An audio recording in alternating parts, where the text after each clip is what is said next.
Hello and welcome to the Adventure Archive. My name is Ryan and I will be your dungeon master tonight as we finally continue our adventures in the Dark Kingdoms after a short hiatus. With me, as always, we have Victor of the Caldera, the Human Death Cleric. Jess as Dariana Bloodright, the Elfmark Seraphage Sorcerer. Jason as Cutter the Faceless, the Daracool Rogue Duelist. Andy as Beatum Davelbreen, the Gnome Divination Wizard, and Eric as Sylvester with his no longer unfamiliar Annie. The Dark Kingdoms takes place in the Midgard setting, which is published by Kobold Press, so you will notice some differences in some of the classes, races, stuff like that. If you have any questions, just drop them in chat, and please be aware this is an evil campaign with evil aligned characters in a dark fantasy setting, and as such may not be suitable for everyone. Graphic descriptions of gore, murder, mutilation, and torture are fairly common. Hello everybody. How's everybody doing? Super duper. Glad to be back. Ready to perpetrate some evil. It's been too long. It has been too long. Well, we did do the chat, which is nice. It hasn't been 3 complete weeks since we disappeared, but we have not murdered, mutilated, or tortured anything in quite a while, so it will be nice to get back into it.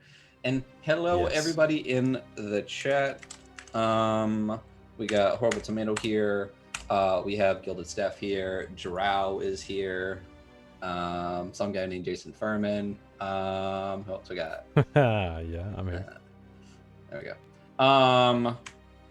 So one of the things I want to start with is our wonderful resident makes just about everything for us artistically lately.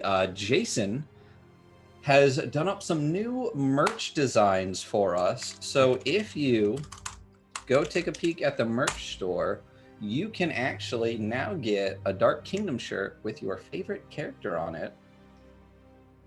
And to kick that off, we are actually going to do a giveaway, I remembered, of our new Dark Kingdoms shirt.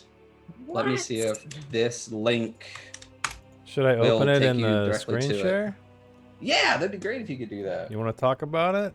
Let's see if it works there. Where are they? Ooh. Oh, there they are. Ooh. Yeah. So we have Let's see. the blood dice. You were about to talk about that, right? I was. So there's blood in the dice, and it's for Dark Kingdoms. It is the blood used on our intro screen. It is actually a design that my wife made for some of our stream announcements that I thought I'd really like that on a shirt. So Awesome. that is the shirt. And then you can see in black or white designs created by Jason for each character. This is eyebrow. Yeah. Like it. Dariana. What? And Awesome. Cutter. Yes. Stealthy. And 2 more to go. The mushroom hippie himself beat him. Yeah, baby. I wouldn't go with hippie. It's a bearded mushroom. And last but not least, with old Annie, because it's so iconic, Sylvester. Oh, it's so good. It's so good.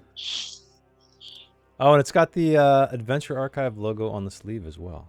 If you could tell. Right there. Yeah. And I believe these reds should be deeper in person, right, Ryan? Than they appear. Yeah, the on red the will screen. be a little bit darker on the thing. It kind of pops it out a little bit more, but it will be a little bit darker. It'll be closer to our kind of standard red across all of our stuff. Yeah. And don't forget, we got a Sursa shirt. We got evil stickers. Bless Banes. Go hams. Oh yeah, all of our emotes, all the emotes except raid, unless you guys also want a raid sticker, you can get one too, are now stickers. So yes, blesses, Banes, hams, all that good stuff. Yep, it's there. And if anyone wants anything else, we can do it. Give me that ham. Yep, I love to go ham when it's so good. Brings back memories. Just overkill and everything. So sack bats. Just can never forget. So I thought I had done this before. So to get this kicked off, once I actually do this thing, continue. Not quite yet, Drow. I got you, dude. he's hot on the keyboard. No, he's like I'm gonna be too high to submit an application late. Boom. Early. There we go, baby. Get in there, Drow. I need to write shirt. Oh, DK Blood Dice. That's what it doesn't say shirt. Close enough. That shirt with the dice on it, with the logo on the sleeve, we are going to be giving away one of those throughout the stream tonight, either right after the break or towards the end of the stream. Basically, whenever I remember, we will give away that shirt to somebody. To celebrate the new merch. Again, thank you, Jason, for doing all those wonderful designs. They look amazing. I know Janelle was talking about potentially trying to do a layout where you can get all 5 characters on her shirt. So that shirt might be dropping in the next week or 2. So there might be some new stuff. And then sometime sooner than later, I'm going to talk to Andy and I are going to talk to get some Theros shirts for the kind of like long-term recurring characters like Fanaze and Fakira and stuff like that. So maybe some new stuff in the works for those as well, for those of you who also watch our Theros game on Mondays. So let's leave that up. Don't forget to drop that exclamation point giveaway. We'll remind you, and I think the thing automatically reminds you like every 10 minutes or something. So, but yeah, all the shirts are amazing. The Darial one does look great. Yeah. Do we have any other quick housekeeping before we get cracking here? I don't believe so. Other than Merkborg is starting up again tomorrow. So there we go. That's it. Yeah. I don't think we played it all last week, and this week we got Theros back, DK back, Merkborg starting again. So busy week this week. So let's get this in here. Let's roll some clickety clacks. Let's get some clickety clacking. So roll some fake dice. Yes. Virtual. So friends, let's do a quick recap of just, since it's been a couple weeks, even though we did a complete recap of the entire campaign like last week or the week before. Let's recap the recap. Cersei already banned it. So meta. Getting off to a great start then. Yes. Stream elements. He's banning the recap. Real quick. Banning the recap. Exactly. So there were toasts involved in this quite a bit. We should really make a shirt with that logo on it, Jason. I still have the file, so it can happen. April Fools next year. Yeah. All right. Thank you, Sursa. That is now 9 Banes for me. All right. Banes in the chat. Okay. So I will honor. All right. So let me get one more sip of coffee in me.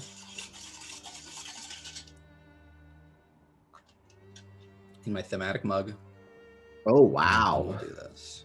We will do this. So, not starting all the way back at the beginning of the campaign, but let's call it the beginning of Major Arc 2. You guys accomplished attack. You kidnapped a quote-unquote princess, almost started a war, made your way back, and then began working directly... give me 1 second. I'll do this last one before we'll have to catch up. Jason, you got a shield for those dope designs from Rongo. Thank you. Who redeemed it? Where is it? It's Rongo. Oh, thank you. We might have to make shields more expensive because those things are actually kind of OP at times. Yeah. And everybody, don't forget to do that exclamation point giveaway. Get one of those dope shirts. All right, we got 3 people in it right now, so your odds are really high. So, exclamation point giveaway. You guys are currently working for King Lucan, the Lord of Vampires in Morgau. 10 years ago, a little bit of backstory, he allied with the Emperor Nicephorus of the Ghoul Imperium, and together they blitzkrieg attacked and took over the kingdom of Krakovar to the north and nearly tripled the size of the Vampire Kingdom. Now, he has sent you on a mission to weed out dissidents and heretics. The Red Winter, the heretical sisters who purport to worship the blood goddess Morena, but are anti-vampire, he would like you to wipe them out. And he would also like to figure out who is kind of messing with the alliance. There is some group somewhere who is trying to disrupt the alliance between the vampires and the ghouls. He has asked you to find that group, and through your travels, through mysterious visions that you have received, after traveling across shadow roads, making your way deep into Krakovar, and then all the way down into the Southlands, you have discovered that the Archduke Avgost, the brother to the fallen king of Krakovar, the last royal blood of that kingdom, is the key to some dark ritual that the ghouls are trying to enact in worship of their god Vardisane, that the oracles across the world have prophesied would alter the course of history and change the world as you all know it. You've been attempting to find this Archduke, and he has slipped through your grasp multiple times. The last time being taken from Jost. That triggered your travel to the Southlands, where you met with the Gravebinders. They asked you to complete a task, which was to kind of settle the undead within their grand necropolis so they could continue to bury their dead. And you went deep within a catacomb of Anu Akma in order to defeat the entity that was causing the dead to rise. After doing so, scraping by your teeth and with a force cage, you were able to defeat that. Some of you mostly intact, and have made your way back to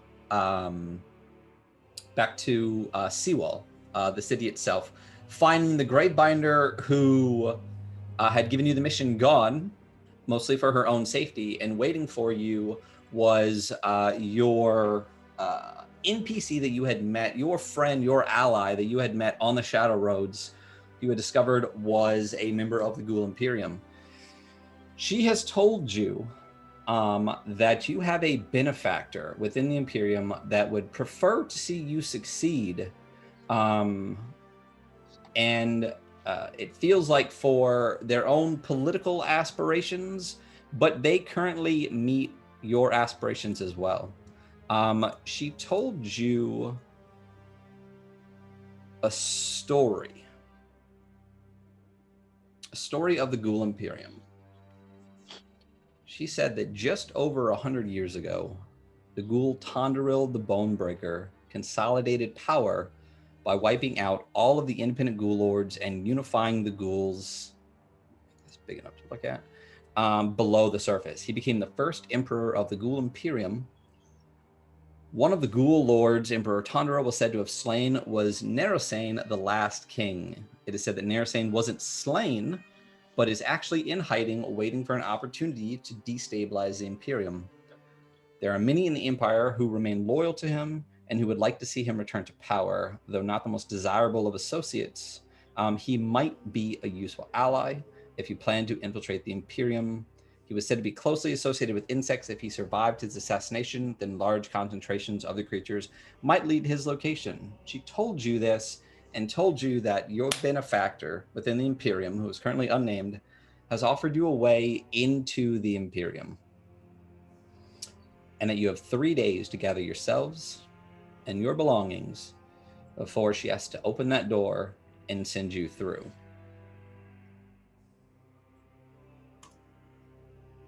You also received the magical book the Gravebinder promised you, which allows you to basically change your shape and appearance into those of Derakul and walk undetected for the most part in their realm. I also remind you, you have a specific type of paste that could potentially make one of you undead as well. Question about the book, real quick. Would that, since I'm already Derek Cool, would it have no effect on me, or would it change me into something else, another Derek Cool? Basically, what I'm getting at is hide what I look like, my face. I would say no. It would not have an effect on you. Okay. And Ryan, I kind of had a question about the mummification. Yes. So and you had sent us that little card on it, and so it says that you become partially mummified, considered undead. Is it undead for the purposes of like turn undead, or is it just considered undead like the book does? You would be considered undead in the same way that, for example, Sylvester's considered undead. You are susceptible to things that affect living creatures and susceptible to things that would affect undead creatures, as far as I recall, because you are partially mummified. Let me read this again. For those who are unaware, the Embalmer's Paste was written by Circe Victory. It is an acrid paste used to apply occult wrappings to the skin of the deceased, mixed with the pulled and ground up fingernails of the tortured goddess who wails. Well, no, not that part. That's a very different part. The Embalmer's Paste can only be applied during a long rest as part of a ritual to partially mummify a character. The character doing the mummification must tear up 3 spell scrolls, apply the paste to the strips, and bind another character or themselves in the wrappings. The character doing the wrappings makes a check and consults the table below. If you succeed completely, the bound character is partially mummified. They are considered undead, and the spell scrolls are imprinted on them, and once per day they may cast one of the 3 imprinted spells as a bonus action. 15 or higher, you only get 1 of the spells, and 14 or less, you fail the ritual and have permanent disadvantage on death saving throws. So it is a risk, but basically you mummify yourselves in spell scrolls and can potentially become undead and have those spells permanently imprinted on you. And a little bit meta, just for the other players. So like medicine, we many episodes ago, I think before we were recording, like medicine is like one of Victor's things. So he's not sure like if he's the one that wants to be mummified, but between like he could do a medicine check, use his inspiration with advantage, and then probably offset a Blessed Bane kind of situation and have a pretty good shot at mummifying one of us. Oh yeah, I won't bane this. Okay. Yeah, so I think we but you can someone wraps themselves or someone else. Yeah. So if you're doing the wrapping, you can make the check, or the person doing it can make the check themselves. So what I was gonna say is like definitely like I think because nobody has like medicine or religion, I think, besides me. Yeah. Yeah, definitely not me. Yeah. So it's kind of, I mean, and it's pretty high. Like I've got like a +9 right now. So the question is like, I just don't like, if I don't want to render my ability to turn undead like useless by like, I'd love to get Victor mummified, but it could like ruin like half of the stuff he does. Yeah. You also have to think of the ooh, yay! Because with the book, Ryan, you just seem undead, but like you wouldn't turn yourself, right? Like you just seem undead to other Derek Cool. Yes, you just seem undead. But with the mummification, you actually are like, undead, just like the Dampier would be. Yeah. Yeah. You also have to think of the ramifications of your god as well. So. Yep. So outside of meta, getting into the game itself, you have met with Selden, you received the book, and she has told you where to meet her. She has told you the area, the space that you came out, the Shadow Road, that small kind of park that you exited from originally when you first got to Seawall. That is where you are to meet her in 3 days' time. So as you exit the Gravebinder's home, with this time limit, before heading down to hopefully what will be the final road to finding the Archduke and stopping this ritual, what are you all doing? Oh. So I had run off because I'd asked you about where I could find some examples of the grave binders writing. And you said at the, or was that there's a building dedicated to them, like almost like a library, museum kind of place. Yeah, there is actually a let me solarium, some. I think. What's that?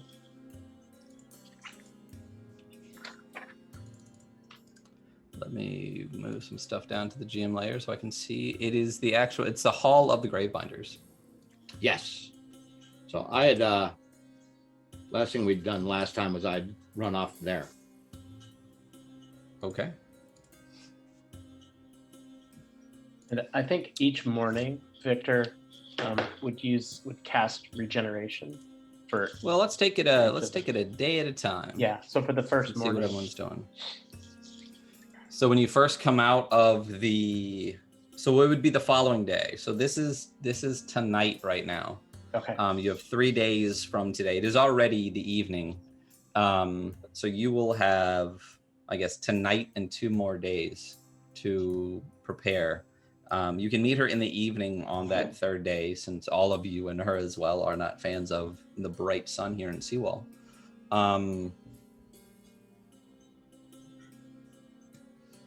I think Beatum is going to approach Victor and say, Victor, I think I would like for you to make me undead. A mummy, if you know what I mean. Beatum, you would be a very short mummy, perhaps. Yes. But imagine this. When I dominate the body of a potential host, I won't have to worry about my body needing sustenance. I can simply store it and forget about feeding it. This makes a huge amount of sense. I like this idea very much, Beatum. I don't. I know you know this. I do not know if the others will trust me, but I believe I can do this. I cannot do it to myself. I've been thinking. We know Qatar, Sylvester, both already halfway there.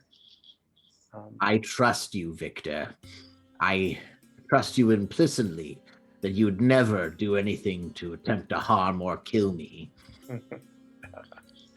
This is true, my friend. But you promised not to bring another Null back to the house, yes? If I come across a powerful Null, I might be tempted. Should we go to Hall of Gravebinders, or where would be the most sanitary, clean place to perform ritual? There'd probably be a place to prepare dead. That would probably be a good place for us to do this. Yeah. Right? I'm sure in Seawall there's a place to prepare the dead. Yeah, so you, at this point, you've been here long enough and heard enough with the Gravebinders and stuff like that to imagine, especially what they do and their status because they do it. I think you guys could assume that if there is a place to bind dead and do a ritual and stuff like that, you would super not be welcome there. Perhaps we can use Madame Hijadi's house. She has run away, Beatum. Like very, very much not strong. Her house seems very clean. Why don't we take a look? And I guess Beatum and Victor are gonna go stake out Madame Hijazi's house and see if there's a clean table to do this on. So you guys just left Hijadi's house. That's where you went to meet with Selvin. And after the meeting, Selvin basically left, and you guys were basically giving the old, thanks, job's done. Get the hell We out. don't really need to deal with you anymore. That's right. Bye. From the remaining servants within the home. So it was kind of like a don't let the door hit you on the way out situation. You do currently, if I recall correctly, have rooms at the, I believe it's the Six Humps. This would not be the first inn we have left in worse condition than we found, Peter. Perhaps we stay here. In? Yeah. We're not staying at Madame Hijazi's house. No, I think are we not are at welcome. the inn of many homes. Yes, camel meat, delicious. Perhaps cooked next time. All right. I think then Beatum is going to spend a good amount of this day gathering up the needed supplies to turn their room into a embalming binding room. Okay, so it is late evening. The sun is setting on the horizon, so you do still have the evening. Sewell is not a city that sleeps early, but it is getting towards that. If you guys also would like to try to flip your schedule back to night shift, so to speak, you could stay up a little bit later. Don't forget, you did also have a battle. Many of you are still missing pieces. And you will get tired relatively soon. So if you would like to take a couple hours to do things tonight, you could, and then slowly start shifting back over the next couple of days. But if you try to stay up for the entire night, you will start becoming exhausted by morning. So. And I believe I'm still missing Sylvester- a tongue, so I can't even say anything. Right. And come on, seventh level come on, spells are gone. hold your tongue and talk to us, Kyler. There you go. Yeah, we're waiting till the last day to fix that. Beat him should be Okay, good. I fair. mean, Sylvester's basically good, although he's complaining a lot. Cutter is missing Pinky. a lot. I need that pinky to be classy. Right? I gotta. Mm-hmm.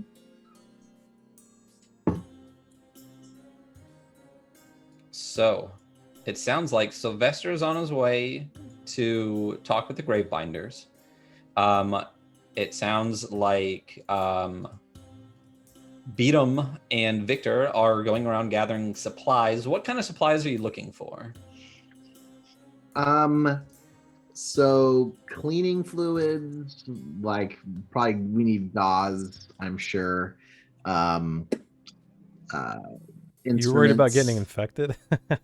No, the actual like curing process beyond just the paste. I'm sure you would need. So other fluids. it's the paste and spell scrolls, and that's relatively Yeah. all. you need. Oh, okay, Yeah. yeah. So When we I- need a couple. Yeah, when you I think read we it, need- Andy, like I can just basically take the scrolls. You and I have to have like quiet and like focus. We gotta tear them up. Just So put the paste I on them and then have wrap you. a spell scroll that I do not have the spell of. We got it back with the cannibals, and either I didn't write down what it was, or I don't remember getting what it was if it was generated. Like the cannibals, like Yes. episode. It was Like- it was In the meat room. I it think was Andy. Oh my in all of the gosh. stuff. It was Oh, in their wow. it was in their hall, and we got 2 scrolls, It- and I don't have what one of them was. So I had in my notes, Andy, that it was that false life. So, Isn't like, it great to was have a like- note taker in the there was party? a- 'Cause there I'm was like not a one, web- I'm the DM. I think you should have like 4 at least, like the mass cure wounds or whatever that was, Mm-hmm. the contagion, Mm-hmm. web, and then I think false life was the 4th one. Okay. When I went through all my notes, I couldn't find any other spell scrolls, so that was like the 4th. All right. What's cool about it is if we get a 20 or above, you can choose which of the 3 spells to use per day. And then if not, you have to pick the one that survives the ritual. Okay. So you two are off gathering various things that you may need for the evening. Yes. Maybe just a little extra flavor for the ritual. kind of And the- settle yourself to become mummified. The good news is he's so Dariana. short. Yeah, it doesn't. I mean, Not yeah, a lot of scroll needed. Not a lot of scroll needed at all for such a little guy. Dariana, what are you doing as people begin to kind of, in a circle outside of Hijadi's house, discuss their plans and start heading in different directions? What are you doing right now? I think I'm a little shaken up from the fight, so I'll probably just head back to the humped camel and start resting. Okay. Still missing fingers and toes, a little burnt, hair a little shorter, a little bit worse for wear in the city of Seawall, heading back to rest, and Cutter, unable to speak. So if I'm the at sun kind of moving down, making it slightly more comfortable with your missing many body parts. yes, I want to go back to Madame Hajani's house and just start searching the place, looking around. Like if there's Okay. literally Like nobody stealthy. there. No, so Like, when the you were servants there, there. the house the is full servant? of servants. Yeah, They she kicked was us just out. not there. Yeah. So you could attempt to make your way back in, but it's a relatively large, kind of manor. It's not palatial. It's, I guess, manorial. I guess.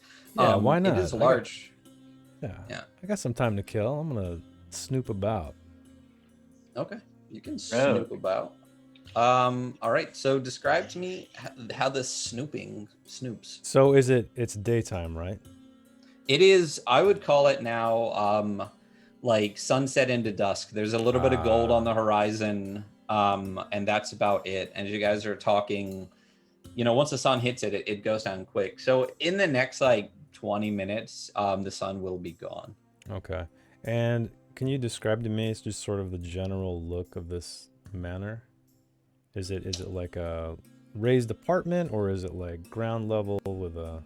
No, it's ground level with multiple kind of like open areas. So you can tell a lot of it is. How can I find a decent sized? And we only ever went into that the main chamber, right? Yeah, you only ever went Okay. into like the main seating area.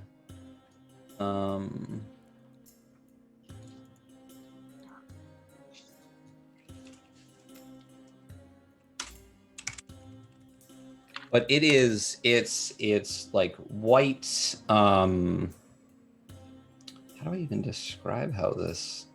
And is without the there words I'm any using? alleyways around it, around it, or is it butted up? So against it's other? the Great Binders live in kind of like a row of houses. There's not a lot of houses Uh-huh. before or behind, so you could come from both sides, and then there's adjacent areas on either side. So when you look at Seawall, it is basically just like a large whitewashed building. It has like dome ceiling. It has large open windows for air to come in.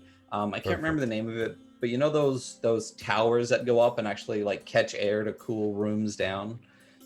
There's one of those also at the top. Oh, so I can come in like Santa Claus. It's like passive cooling. Yeah.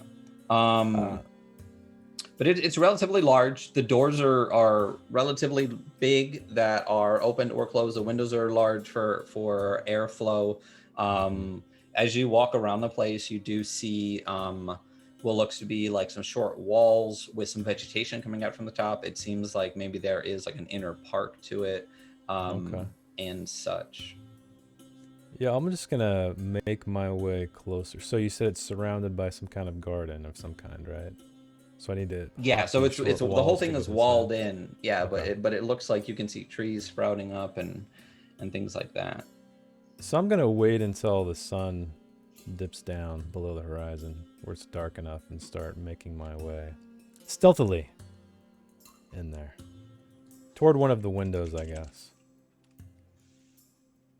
Are you going to try to go for a lower window or one of the upper ones? It looks like with the way that that it's built. You might be able to go along a wall onto maybe like an awning area into an upper window with Yeah. a successful check. I like that. Okay, so why don't you roll me a for that, why don't you roll me, it's a little bit well, why don't you describe to me how you do that, and we'll see what the DC of this roll is. It does look like it's going to take a little bit of doing, maybe some kind of far jumps and things like that. So you describe to me, and it'll either be acrobatics or athletics, depending on how you get to this kind of high up window on a short tower, with a garden wall in front of you and some awnings around too. So we have the first level, and then awnings, and then the second level, right? Yep. So I need to get up to an awning to get to a. Is there anything high enough near the awning where I could climb that and leap to the awning, or does it make? So more there's sense? a garden wall that looks like you Oh. might be able to do like a kind of one of those like Jackie Chan like corner things up to the wall, Yeah. and then do a thing. So describe that whole thing to me. So yeah, then I'm going to find the most shady, the darkest corner, and yeah, just try to see. I guess, do I have any tools? Let me see what I got. Let me ask you this: does it seem like I need any tools to get to this awning, or can I just? Go ahead. It seems like you can most likely do it with just your hands and feet with an appropriate amount of dexterity or Okay. strength. Yeah. That's what I'm gonna do. I'm gonna get, a good of a foothold as I can on this wall, and then just launch myself to the opposite, and like you said, Jackie Chan my way up to the best of my Okay. ability. So Nice. why don't you roll me an acrobatics check? All right, and Wait a I'm minute, going wait a minute, to wait a minute. bless it. Sorry, you go. Resume entries. Sorry, I think there was a timer on that giveaway. So yeah, go ahead and bless it. Okay.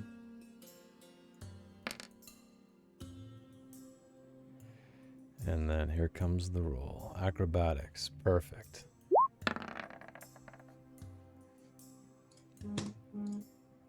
I think I did it.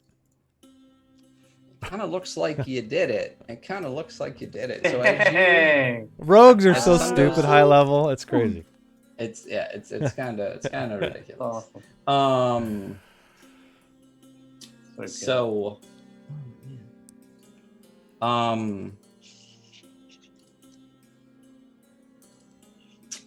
giveaway settings. And I guess you could ask for a roll if you want to for this too. But while I was inside, did I kind of get like a spatial awareness of some kind? Yeah, why don't you roll kinda me a know- history? Yeah, why don't you roll me a history check for that to see if you recall this information? And I'm you gonna used bless a that bless. because I'm gonna use another one because my history really is very terrible. So here we go. Oh shit! Nat nat? 20. Damn. Dang, Recollection. you So are 23. Wow. you are You're sitting there killing. You were sitting there when I- we were in there just I placing all my good rolls are gone, guys. This is it. Let's just extend this so I don't have to roll ones Yeah, later on. baby. Okay, let me go to the map that you guys are on real quick. I'm going to drop a little bit of a image in here that might just help a little bit of where we Okay, are, just to give more of a sense. Perfect. So this is kind of very reminiscent of where you guys Okay. are right now. So Hmm. this is the general vibe. And if you also look on the image that I showed you as well, this is the kind of situation I'm talking about as well, with these towers, with these walls and Okay. windows and things like that. But here, basically, you have these kind of big, wide open areas with these Mhm. doors that lead to smaller doors. You got windows high up. You have these kind of things. You have her place is similar to this with these wooden poles on the sides with the wide open doors with the domes on top, and things like this. So then these giant kind of air cooling towers. So Got this it. is the general vibe of what you're looking at when you see her Okay. home. So then, like over here, there would be an awning right here to the second level. Yes, where I'm exactly. clicking. Yeah. Got it. Okay. So then Or I there drag might be each like hand some up to the shade side. down, kind of things like Okay. this up here. These like kind of flags and whatnot. Because what I was Um, getting at is I wanted to use my my knowledge of my assumption of the rest of the architecture, the interior space, to choose, where a bedroom might be. Gotcha. Yeah. Something So that's and you not rolled as a nat public. 20. Do you I did. have? I got a Do you 23. currently have a card? Do I? Where's I my? don't think you do. You do not. So you, for your nat 20 on that roll, you Yeah, actually get a baby. card. All right. Awesome. All right. Plus 1d12 after making a skill or attack roll. Nice. That's a good one. That's a Mhm. really good one. That's Yeah. that's definitely the highest dice roll you can add to something. So Jason has, and guys, don't forget you can look at your luck card thing anytime to see at least a good one. I need to step away for a second. I'll be right back. And then let me make sure that your blue card is added here. So you do recall where a bedroom is within this home. Okay. And as you begin to head your way there, Sylvester, you've decided to head to the Hall of the Gravebinders. I think you guys had briefly walked into it before, but had never actually kind of explored it. The Hall of the Gravebinders is where the Gravebinders meet, where they have the records, where they do a lot of the bindings for the dead in Seawall. And as you head that direction, let me move Also, our too, map. we're all splitting up. Did we say where everybody was going, or? Yeah, I think Does anybody know what Cutter's doing?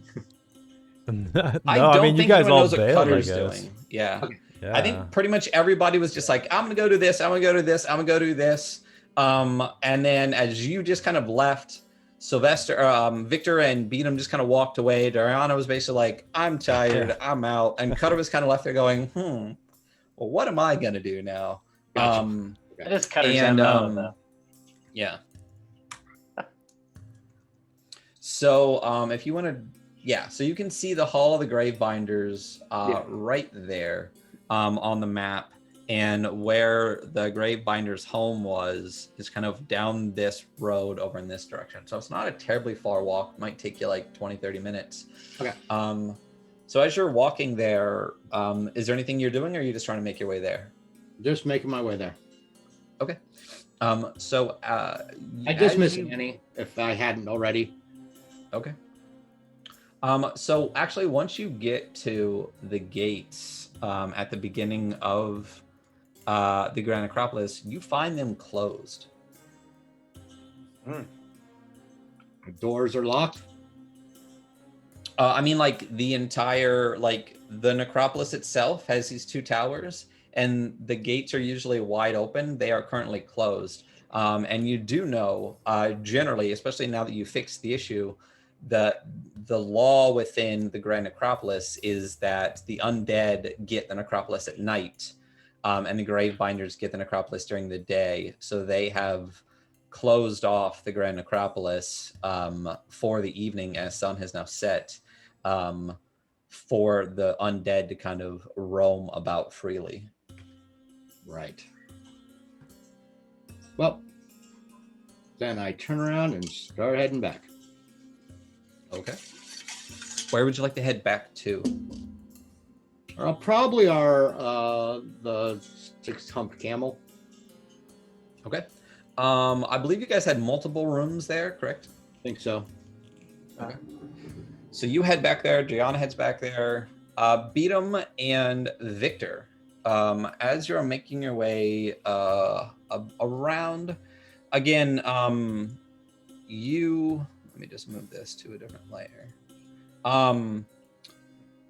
You've seen this before. The town doesn't necessarily get less busy, but there is kind of around this time an exodus and a opposite of exodus of basically a swap out of stores and carts and things within the market.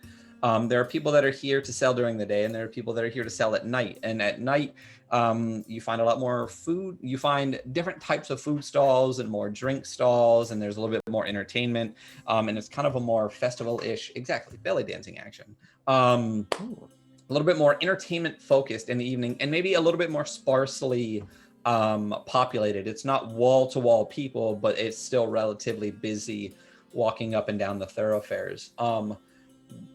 Are there anything specific you're looking for, or you just want to generally peruse and grab a couple of things? So I wouldn't mind finding a couple other spell scrolls. So I'm looking for other spells that might be more useful. And I know that was probably more of a daytime thing, but hopefully there's still someone about selling magical scrolls. We make a roll to find something like that, potentially. Sure. First thing, what I want you to do is roll me a perception check. Okay. I'm not particularly great at this. Here we go. Ooh. 18. Dang. say, Look at these that's great rolls. That's probably why you were targeted. A small child bumps into you, and you feel a hand at your waist. But you, sensing what is happening, snatch that hand up. Great.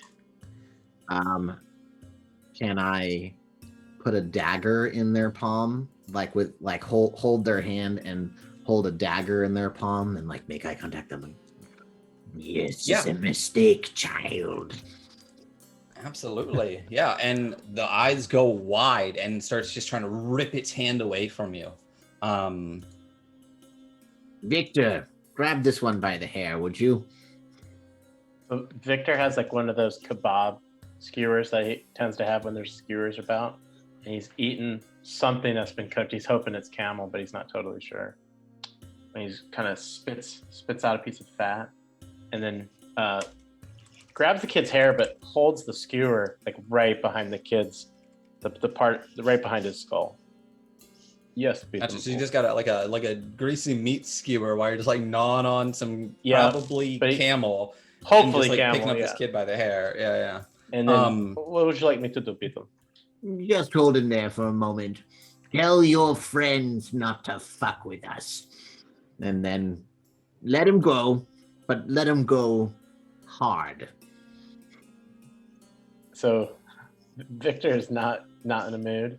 And so he doesn't stab the kid, but he definitely is going to keep part of his hair in case they need to scry on him later. And so he yanks out a piece of the hair and the kid can run, I guess. So you just holding him by the hair and you basically just throw him by it, but keep a fistful. I keep a fistful of it and just stick it in my little pouch. So the kid bounces off the ground, turns around, gives you one of these and runs off. Don't forget to tell your friends. Don't mess with us. And he turns a corner and disappears. As you kind of look around, no one's really looking at you. Doesn't seem like that rare of an occurrence. And I think most of the people here are used to these little shits.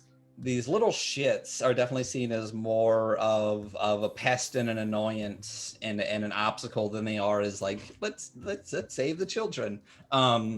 So that whole incident kind of, you might have a couple glances your way, but a combination of it's not my problem and I would have done the same thing is kind of the general, the eyes look over you and it's just and then they just kind of move on into what they were doing next. So roll me as you guys are searching around, why don't you roll me investigation? to see if you can hunt down this shop amidst all the entertainment and the noise and the smells and things like that, to see if maybe one of these magic shops that sells spell scrolls still might be sticking around a little bit. Victor, would you give me a lift? It's hard to see from down here.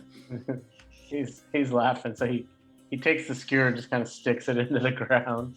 He's like, "It's good to have you back, Beatum." And he kind of gives him the little shoulder boost that he did a few episodes ago. Can I take advantage because he's assisting me? Sure. You're both looking around. Okay, cool. Here we go. With his one good eye. Yeah. The lazy Oh. eye. Double down. Wow. Whoa. Double 25. nice. Oh. Yeah, didn't even need it. Man, you guys are getting all your good rolls out now. We still got 2 hours. So, as you're looking around, you kind of get towards a less kind of raucous part of the area, still, at the main thoroughfare, but towards the end. And you find a merchant who is almost done packing up. But what you see in his cart is these large bags that appear to be full of what you know to be scroll tubes that he is basically like stocked back in and cinched, but some of them are hanging open just a little bit.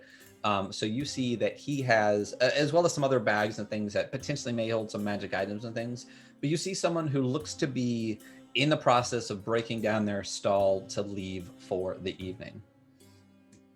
Over there, Victor. Quickly, he seems to be leading. Yeah, Victor gets his longest, over 6 foot tall stride going. He's just pushing little kids and unfortunate humans out of the way. Just wading through people. Again, this is a relatively unpacked area. It looks like a lot of this part of the thoroughfare was more those daytime people, and this guy might have had a late customer or just is slow to wrap up. But it's not super busy here. It's So are you saying that Victor is like purposefully going out of his way to like run into people? No, he's Yeah, just he's making he's making a beeline Clearing so the like hallway. anybody doesn't notice him. I gotta start using my Banes. I should have baned the shit out of all of this stuff. Also, continue to not forget to sign up for the giveaway for our merch. We got 1, 2, 3, 4, 5 people sign up right now. So your chances are 20%. Yeah, baby. Okay. As we approach the merchant, pardon me, are you still open for business? And Beatum like flashes a couple gems to be like, you are open for business. This kind of older man turns around, grizzled, aged, deep creases, dark skin. You can tell he has been in the sun for decades. Turns back, looks at you, looks at the coin and says, I can be open for business, yes. What kind of scrolls do you sell, merchant? We are looking for some unusual, perhaps useful things.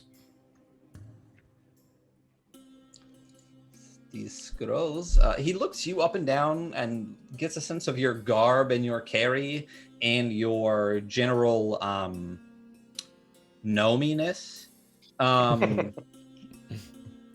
Because again, gnomes are not super common most places. But he seems to kind of take it all in. He seems rather stoic, and he says, "Well, these scrolls are, I'd say they are interesting to say the least. What is it that you are looking for exactly?" Why don't you give me a moment to do a little bit of looking for specific scrolls and come back to me? So I have a list generated.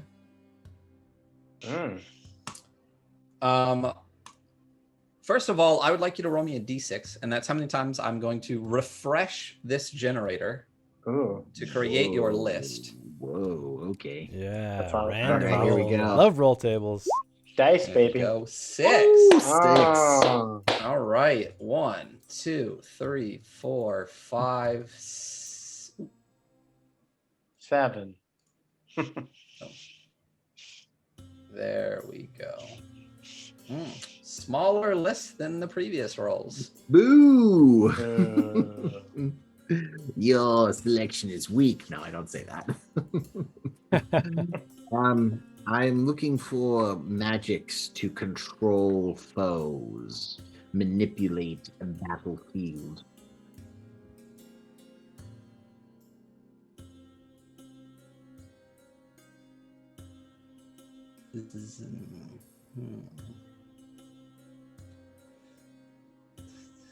Do have a scroll of suggestion, if that helps you at all. Unfortunately, it does not. I have things that are better than the spell suggestion within my party. What about spells that are for utilities? Summon a place to rest, a servant of some kind, or other obstacles. Do have a scroll of unseen servant.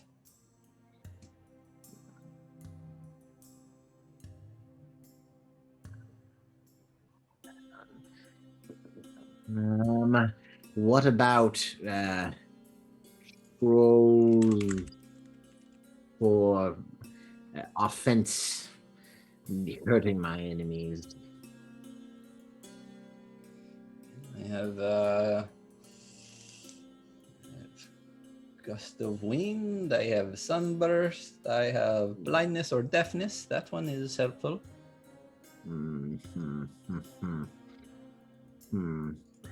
I don't remember what sunburst does. What about healing or helping friends? Mm.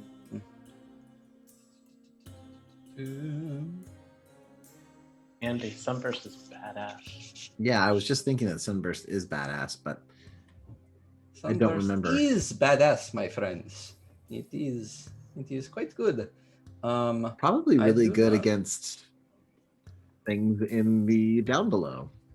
Yes, it is an.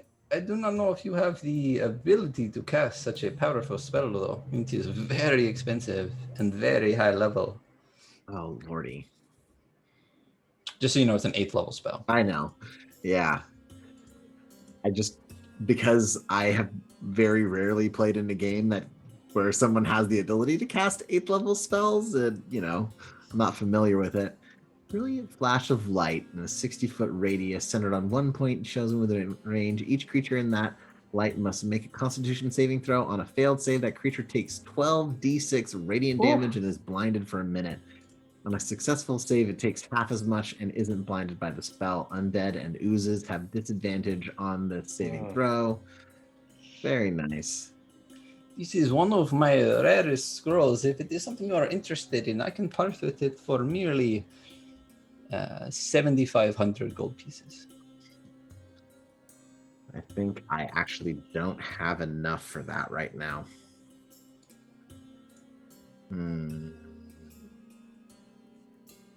I can trade things. Gosh, that's gonna take out our entire gem collection, and we'll basically be broke. Other offensive spells?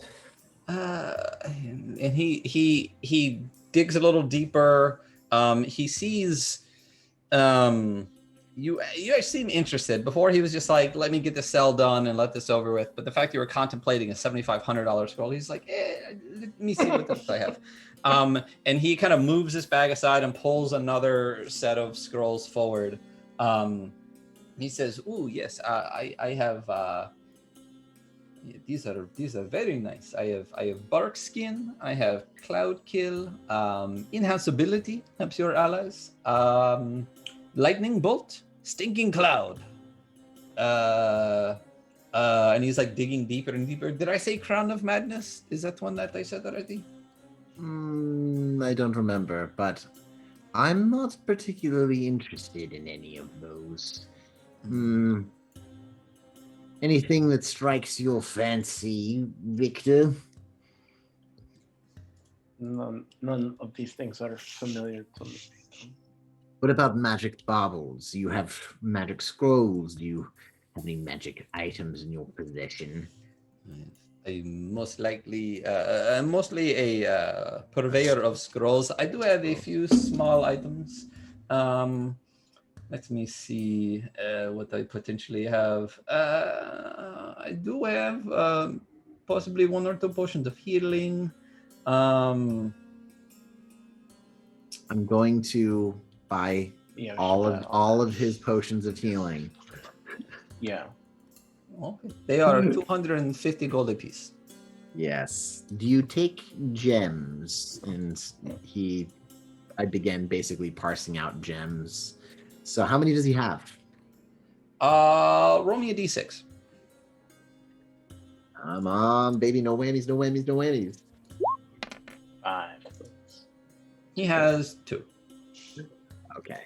So you said 250? Yes. So I know we're probably getting a worse deal because it's gems, but this will take us. I mean, we still have quite a bit left. I mean, you started with 5,000 gold worth of gems. Yeah, and I think we're actually down to almost 1,000 after this. So because we've made quite a few purchases over the time. So You hand him 500 gold worth of gems. and a little bit extra for being open later for us. I appreciate the business.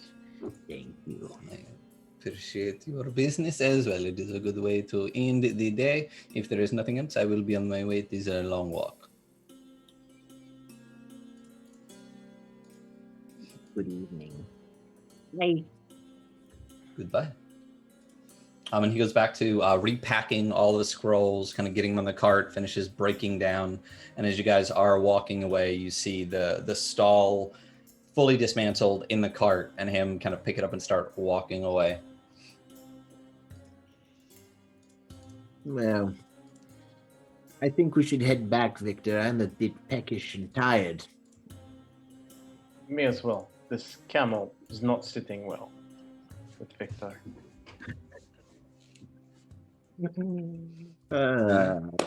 So you head back to the place as well. Back to Cutter. You have successfully navigated the garden wall. You have launched yourself off of an archway or off of an awning. You have caught the base of a window in the edge of a tower. You are pulling yourself up into the area, and the layouts of the building kind of as much as you can remember, since you only saw one room, just a general sense of buildings in general and the number that you have kind of invaded gives you a sense that if this is a sitting room and this is the back and this is a garden, a bedroom is probably this way. You pull yourself up into the window. Luckily, there is no servant in this space right now. When you pull yourself up, you find yourself in what appears to be this just tall, empty tower. Within that tower, you see large windows open at the top, some slitted windows open below. And I can't remember the name of this. I was actually just reading about them the other day, and they're wonderful. It is basically passive cooling.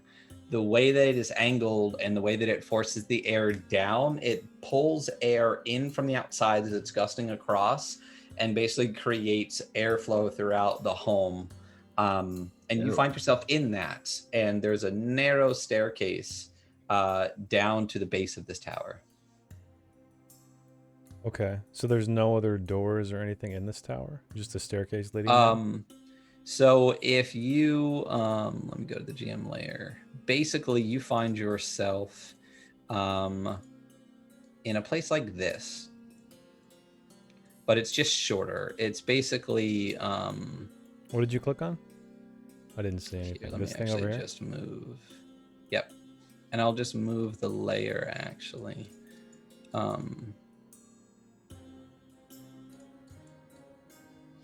It's like here. This is the window you were able to kind of run yourself on, and then you're just above what would be the second floor. If you make your way down, you actually do see a narrow doorway that would lead to the second floor, and then one on the bottom that would lead to the first floor. Okay, got it. So I would like to head to the door that leads to the second floor. Okay, so you do. You make your way to that door. It is currently closed. And I would like to listen at the door. Roll me a perception check. Okay. When you listen at the door, you do hear some faint voices in the hallway. It sounds like two people just having like a quiet conversation. Okay. I'm going to make my way, and it's dark now, right? It is, but I believe you have dark vision, so you're able to see I do. relatively well. Do I see any? Do I see any illumination coming from around the door, the edge of the door? You do from this door, and there's a little bit spilling out from the bottom area as well, kind of lightening up your vision. As you're sitting there, kind of listening, you hear the voices kind of slowly dissipate as they seem to be moving further away. And as you sit there longer, continuing to listen, you don't hear anything then from the other side. Okay. I'm going to try the door, see if it's unlocked. Yeah. When you check it, it is indeed unlocked. It doesn't really have much of a locking mechanism to speak of to begin with. It is deep within the home and only leads up to this tower that is quite difficult to get into from the outside. And as you open it up, you notice a hallway in front of you. Are there any windows in this hallway, or is it just are doors, or is it? It seems to be a relatively internal hallway, so there are some doors leading off, and it looks farther down. There is a hallway that kind of goes what appears to be deeper into the home, because you are on the back side of the house right now. Yeah. Okay. Do I get any impression of what these doors in the hallways might lead to? Is it do I think they're bedrooms, or can I not tell? Potentially. I mean, just based on homes in general, like these are the deepest areas of the home on the top floor, so there's potential that they could be bedrooms or offices or things like that. And we have a baby beat 'em break real quick. Oh. Hello. Hello, say hi. What does the shirt say? Night. Say night night. Bye bye. I'm a gnome. Bye bye. I'm a gnome. Yeah. Put the gnome on the baby. Put the gnome on the baby. There it is. There it is. Yeah, I'll have to set it up so like he can hear you, because he responds really well to people talking to him. He sees you all waving. He's looking at the and he's screen. like, yeah, he sees you all waving and stuff. Hi. And he's like, yeah, I want to. There it is. Yeah, there we go. Okay. Aw. It's night time, but All right. So as Cutter continues to explore this home, baby beat 'em means it is break time. So we'll be back in just a couple of minutes to see what Cutter finds, what Cutter kills, and whatnot. So we will see you shortly.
Hello and welcome back to the Adventure Archive. Currently, our party, I'm actually going to just move this off this layer, is in the city of Seawall.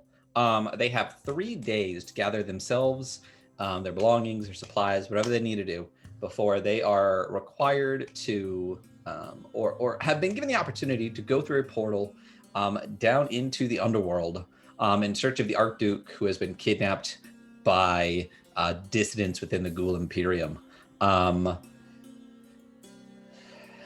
After some explorations, after some looking for some supplies, it's already evening. Most of the party has made their way back to the Six Humped Camel, the inn in which they have homes. But our rogue, our Derakul rogue cutter, is currently infiltrating the home of their recent ally, Farah Hijadi, one of the grave binders of Seawall. After some acrobatics to make his way into a tower, he has made his way to the second floor hallway.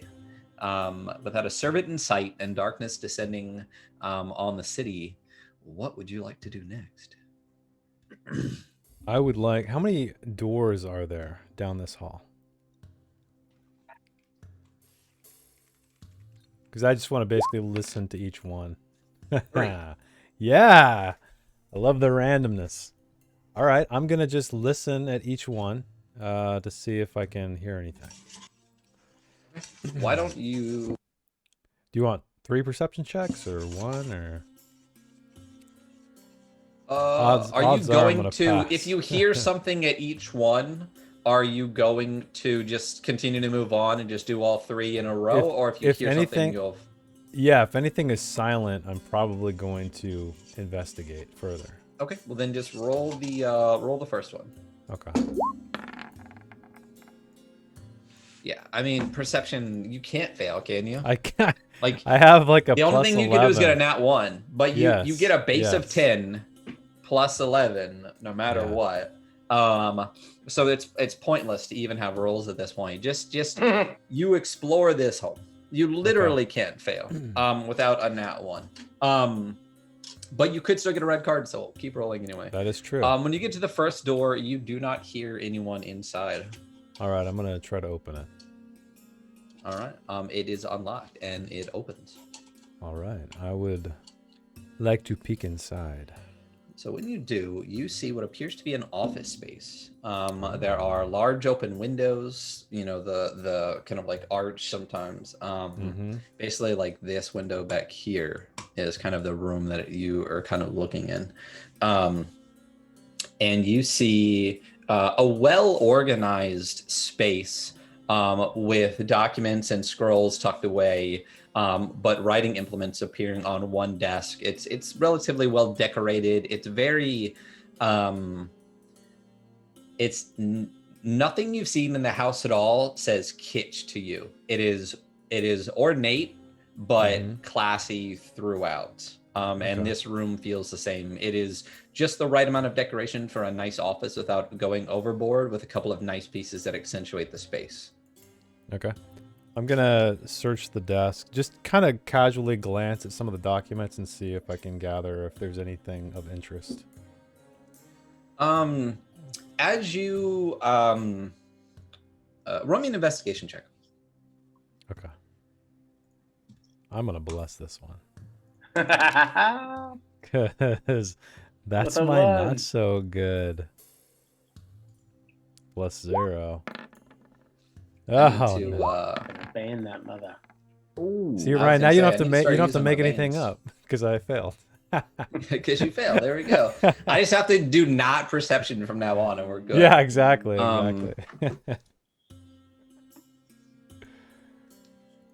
Thank you. I was not selected for the New Age Shuffle. 7. All right.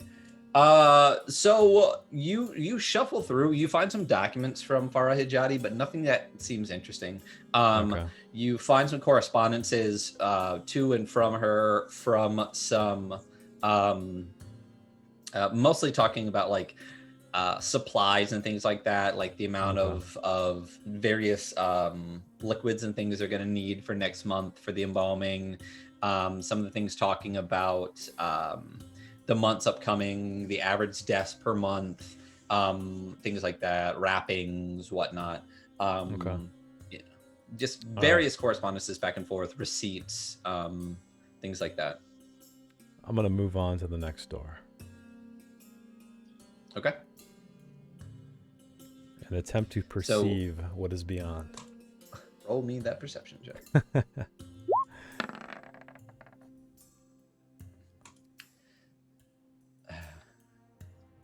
What was I'm always curious what the actual roll was. You actually got a 15. Okay.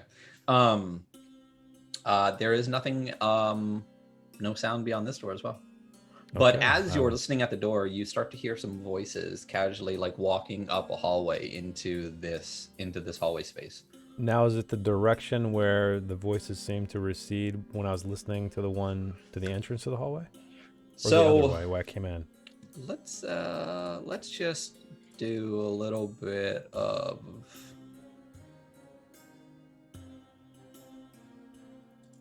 let's just do this. Let's say we draw a shape. Let's say that you came in. Are you drawing somewhere? I don't see anything. Oh, there it is. So let's say that you came in right here. I'm gonna get rid of this thing. No, not that. Let's go to the GM info layer and get you out of here. Let's say that you came in right here. And as you came in, there is what appears to be a hallway down here and what appears to be a hallway over here. And I'm on the wrong layer. Yeah, I don't see anything. A hallway here and what appears to be a hallway here. You okay. listen, there is a Giant F. Yeah. There is you just explored a room right here. You are currently at a room over here, and there appears to be a doorway right here.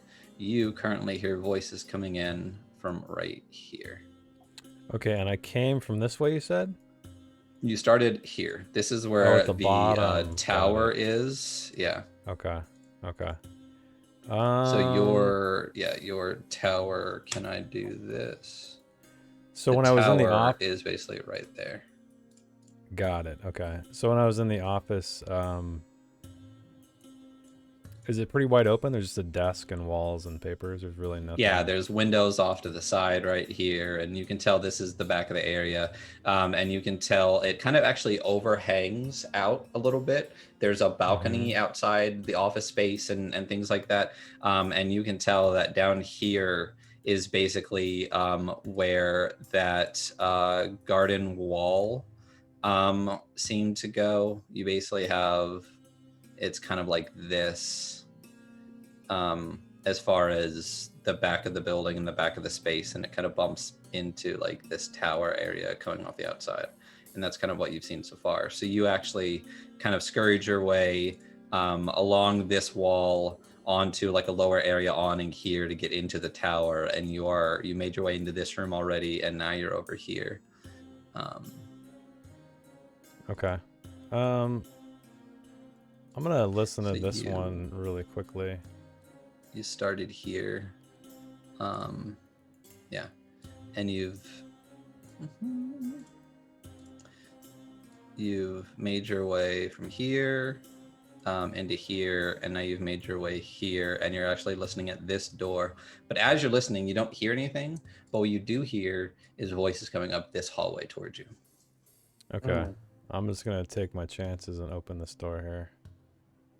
This one right here? Sure. Yeah, as you do, you kind of like duck into the space, shut the door quietly behind you, and when you look back, you see what is actually a relatively large room. And this appears to be a very large, ornate bedroom. It is very open. There's a balcony off the whole back area here. It's actually around the entire space. You see just huge open windows. There are drapes kind of closing those windows off now, but you can tell that those can be rolled up and the entire room can be opened up to air, looking out over the garden. Okay. And As far as what's in this room, other than a bed. There are various chests. There's a small desk. Okay. There is a lot of. There's not a lot of wall space because, like I said, it's mostly just open. So it's just kind of this large bed, large chest, small desk in between, like this kind of area between two wide open windows, and then just a very large outdoor balcony beyond where these like kind of curtains hang down. I'm going to just check out the chest and anything else that is searchable. Okay. Yeah. So the voices kind of again Yeah, do they grow louder? pass. So they grow louder as they apparently go past the room and then dissipate once again.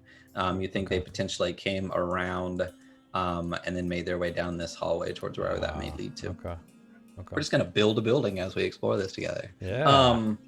Old So, school D&D. One of us should yeah, be baby. mapping it out, but you know, this is working really good actually. It's doing okay. I should have brought up like Dungeon Scrawl or something and just did it on the fly on a grid, but we got a background to it. It looks really good. All right, I'm trying. So as you open this chest, why don't you roll me an investigation check? Bless. I'll Bane then. God damn it. Ah! Okay, I get one. There you go. You get one. Take it. We'll take it. All right, not bad. There we go. covered. 17. Okay. Yeah. I'll take it. Okay. So let me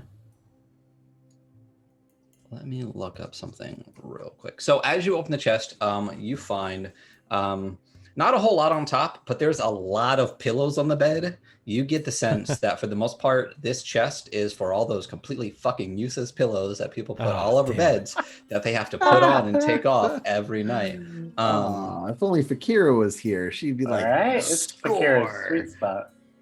Yeah. So you, though, while investigating it and while looking at it, you've opened a couple chests in your days. You are a rogue. It happens. The chest seems shallower than it looks like from the outside. Ooh. Okay. So, I guess I'm gonna. So when I look inside the area that seems too shallow, do I notice any gaps around the edges or anything else, or is it pretty like solidly constructed? I mean, the whole thing is extremely well constructed, but you, as you're feeling around, you notice that it's made of slats of wood. You notice that there is an area where there is a small opening in the corner at the top. It looks like maybe the board was a little bit short, but based on the rest of the construction of the chest, it's incredibly well made. You get the sense that that's not really an accident. And as your fingers are going across that specific board, you feel that it can slide a little bit. Okay. I'm gonna. And as you do, you slide that board over, it opens up a little bit larger hole on the inside. And you basically just continue to slide these boards around the bottom until eventually you feel one in the middle click against the front. And the whole bottom panel just kind of like clicks and lifts a little.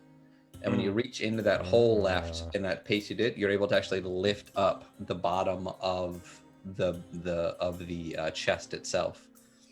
Please don't tell me I find fancier pillow in here. Yeah, it is definitely a fancier pillow. The fanciest pillow. It's more bondage gear. You never know when Oh, it's coming. my. Where's Dre when you need him? Or Yeah, he did. Hey. he did. That's right. So, what you find?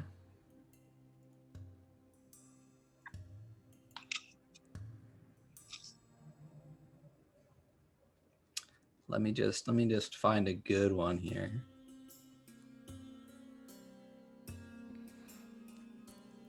Hopefully you're not looking at a trap table. Oh, I am for sure. I should just have a list of magic items that you guys could potentially find when you mess around in places long enough. But I do.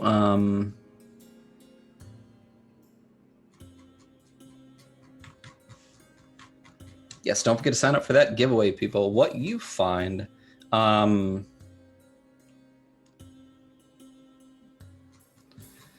Is this. Let me save the picture real quick and I will send it to you.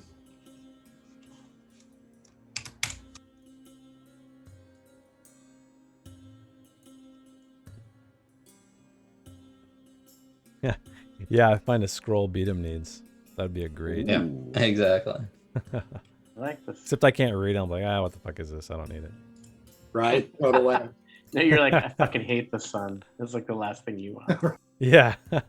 Oh, sunburst. Oh, Yeah. that'd be great.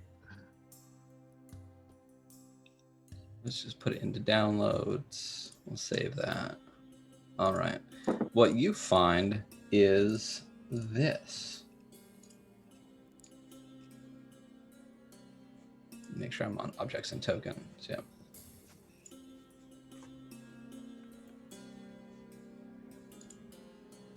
Oh, what is this? Ooh, some sort of. Scarab. Oh, that's cool. What? I want Ooh, that's That is- fancy. That's on brand for Cutter too. It is. I'm gonna use that to keep my cloak tied. Yeah, but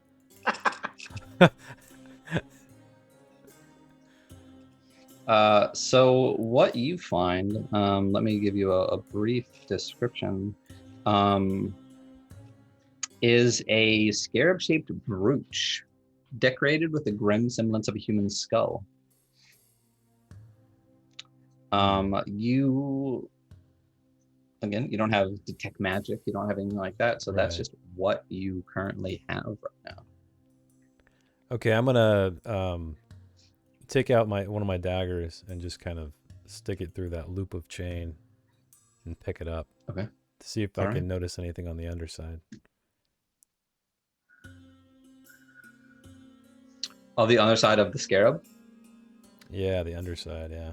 No, it's just the setting. So it looks like it's metal with Okay. these two kind of like green gems set into it, one with the skull on the back, and then on the bottom is just metal, and then there's the that pin that goes through it. But from it looks like a brooch to you, just a scarab with skulls, and with that pin to kind of pin it through something, and then a chain hanging from the scarab to the thing. This is a really cool little item.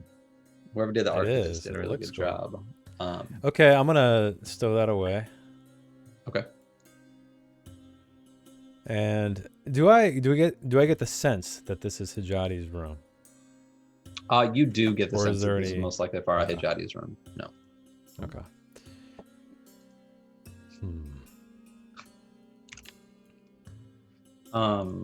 I think Sylvester's the only one who didn't like her. I think she's the You're one what? that really had like a super active opinion one way or another. You're not gonna pee all Yeah. over fancy pillows, are you? No, but what I'm going to do actually is I'm going to take one of her fancy pillows and I'm going to cut a face out of it. Eye holes, mouth hole, nose holes, and then just place it on the pillow where her head would lie on her bed and leave it there. Okay. All right. So you do that thing. That is the thing that you did. Okay.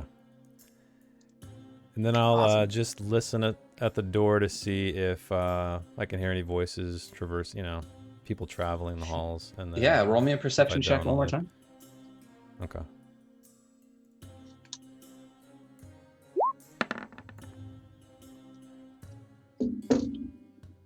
$21. Yeah, 21. you actually do hear some voices. Oh. You hear some voices coming back up the hallway, it seems like, from your left. And in fact, the voices are getting louder and louder. And at the door, you hear someone talking just from the other side. It's not a language you great. understand, but as the voice continues, you see the door handle start to actually turn. Shit. Okay, so what is around me where I'm standing right now? Can I dive There under the bed? is. Is there an under the bed? There is an under the bed. It's like a large frame. It's a very small space, though. I highly doubt you'll be able to squeeze through it. Okay. What you have right now, there's a bed here, there's a chest here. Basically here, let me just do this.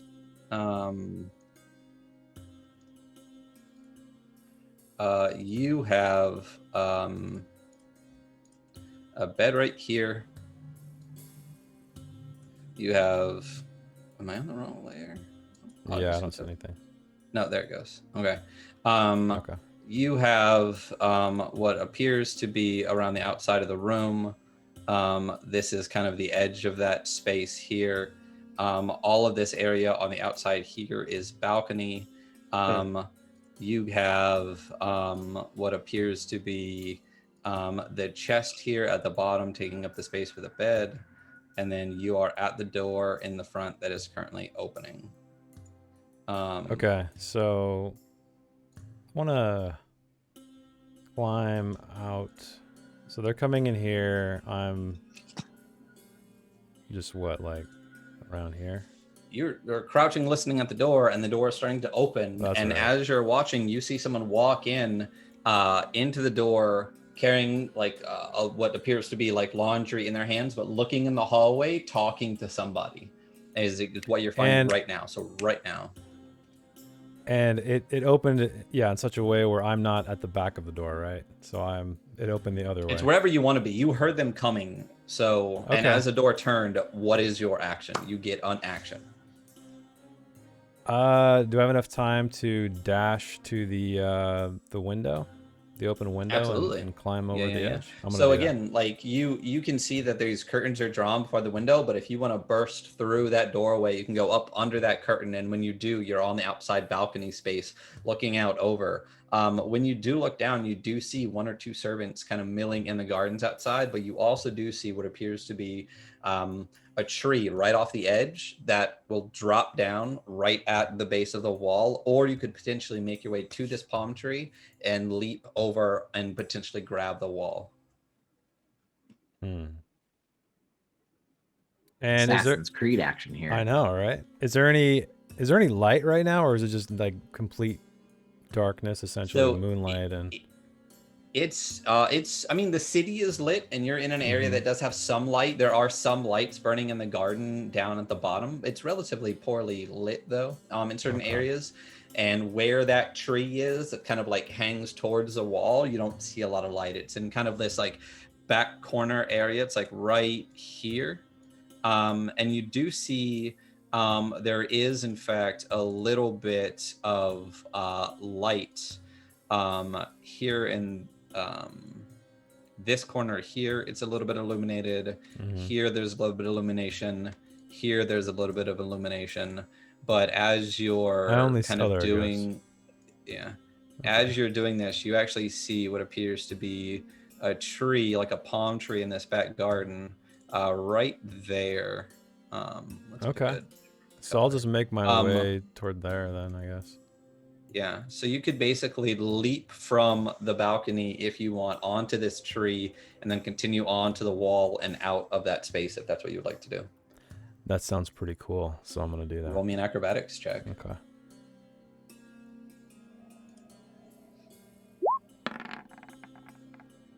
Plus 15. Plus 15. Yeah. So that's what you do. As the door begins to open, you make a dash, taking one glance behind you. The woman is holding laundry in one hand, opening the door with the other, turning back. Right as she turns, she sees the curtains kind of move a little bit, assumes it's just air, and then goes about her business, assumes it's just wind kind of hitting it. You had dashed underneath. made your way onto the balcony, went to the corner, looked both directions, saw people in light in either direction, immediately looked ahead of you and saw this palm tree kind of leaning out towards the wall, and without even slowing down, just put a foot on the edge of the balcony, leapt onto the palm tree, and as soon as you hit, it kind of swayed a little bit, and you immediately gathered yourself and jumped onto the edge of the wall, on that garden wall, and then just casually just drop down, dust yourself off, look around, and just start walking in a different direction. Whoa. Sweet. Yeah. Can't wait to see what this magic beetle does. So, are you heading back to the six-humped camel? Yeah, why not? All right. So as you do, you are all now finally back in your space. I believe you had 2 rooms, if I remember correctly.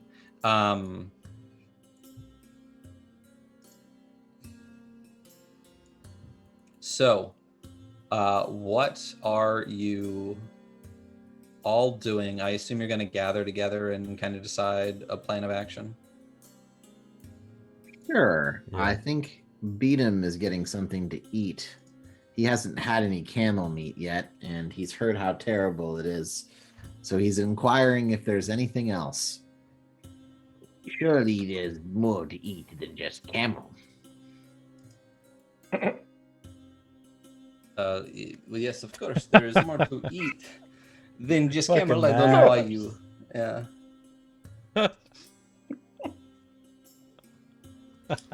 Yeah.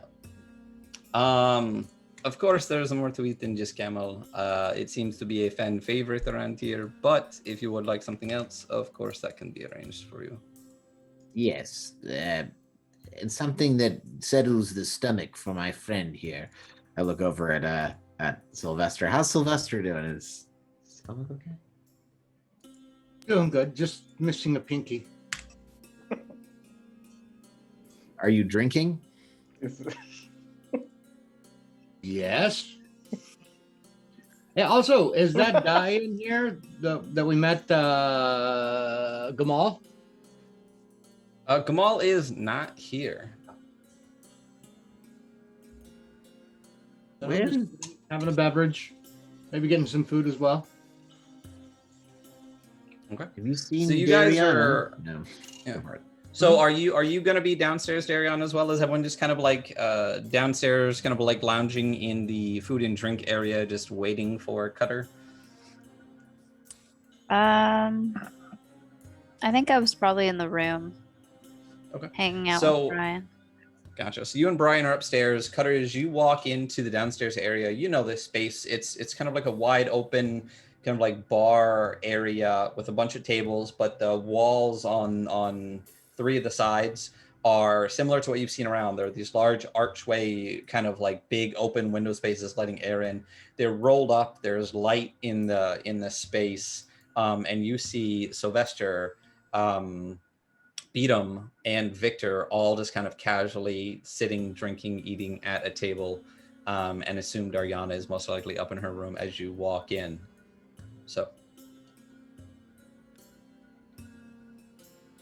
There you are. Over here, Cutter. All right, I'll go sit down. Have a drink with us. He's a bit more quiet than usual. We have not put tongue back. Oh, well. I just figured he was being professional. No, he's been very much looser socially lately since going to Seawall. Well, what have you been up to? I'm gonna take out that brooch Mm. and Okay. just kind of casually show it to Beatum. Beatum will reach out a hand and tries to take it from you if you let him. Yeah, I'll let you. And he sets it down on the table in front of all of us and sets cards around it and plays with the cards until they tell him what it is. He casts Identify. okay. All right. So, what this item does for you, let me quickly put it into, I'll copy paste the text real quick. You find. One second.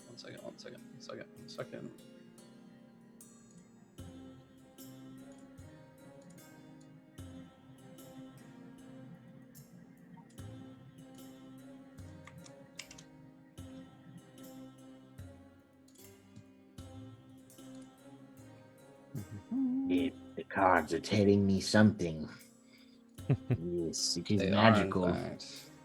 It is something magical. It is, in fact, something magical. Let me find the item again. You find what appears to be a dread scarab. Dread scarab. That sounds dreadful. Let me get back to here. I will put it in the description. Save changes, and I will show to everyone. Hmm.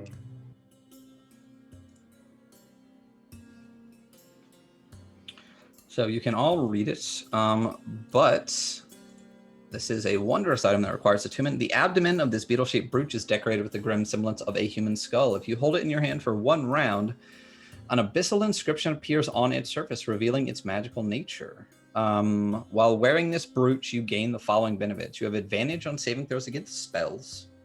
The scarab has 9 charges. If you fail a saving throw against a conjuration spell or a harmful effect originating from a celestial creature, you can use your reaction to expend 1 charge and turn the failed save into a successful one. The scarab crumbles into dust and is destroyed when its last charge is expended.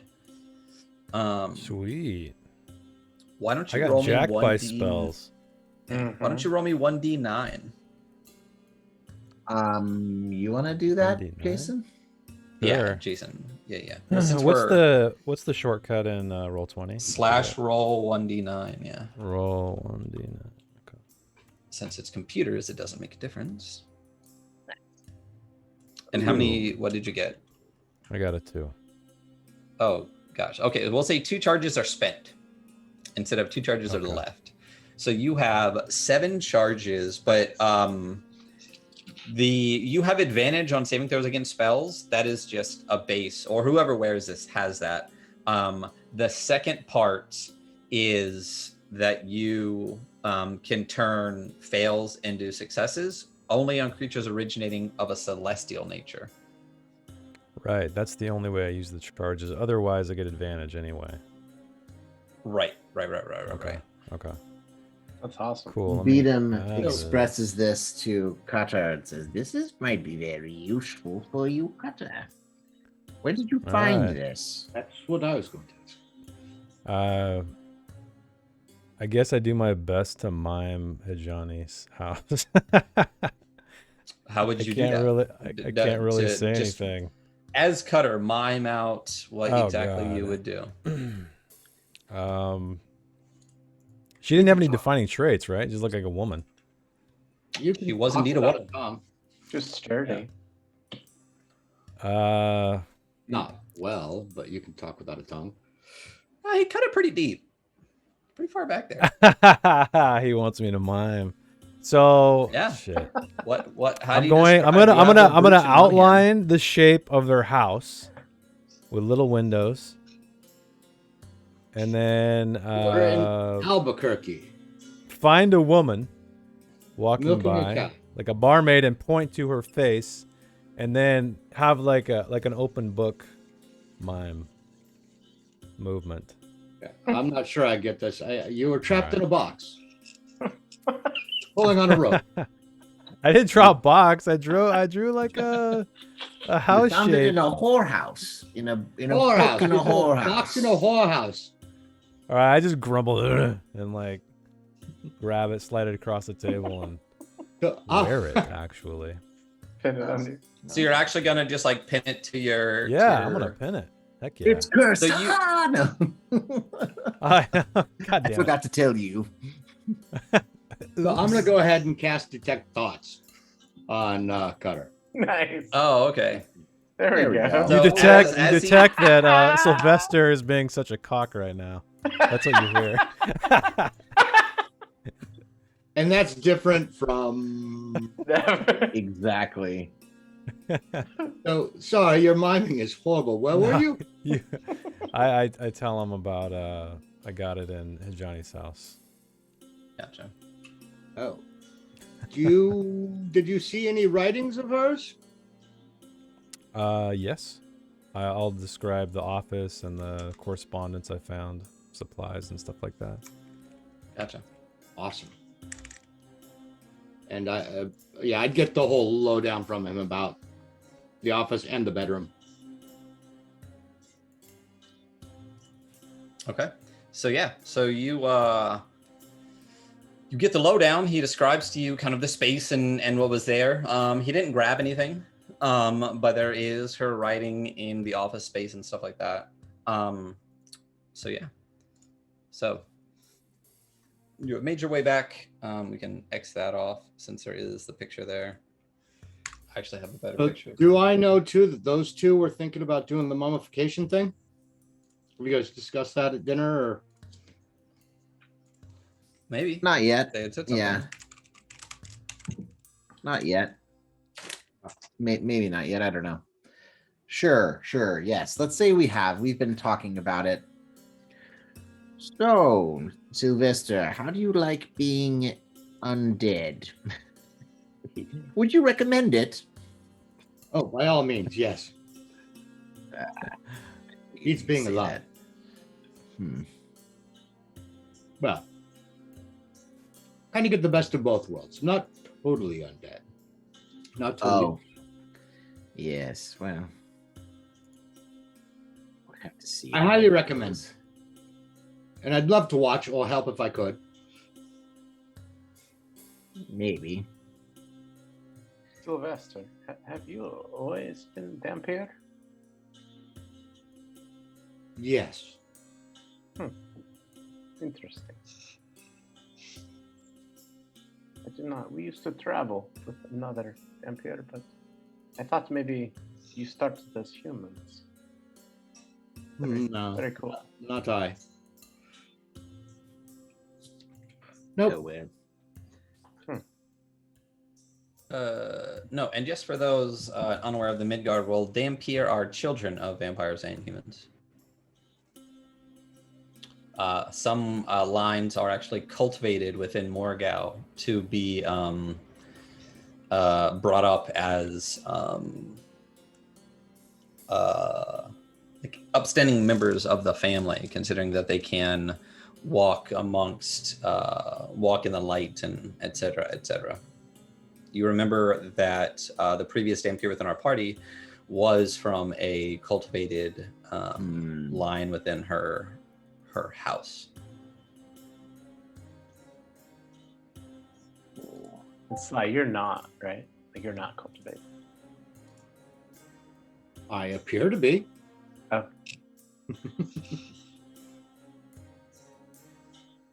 I carry myself as though I am. Yeah.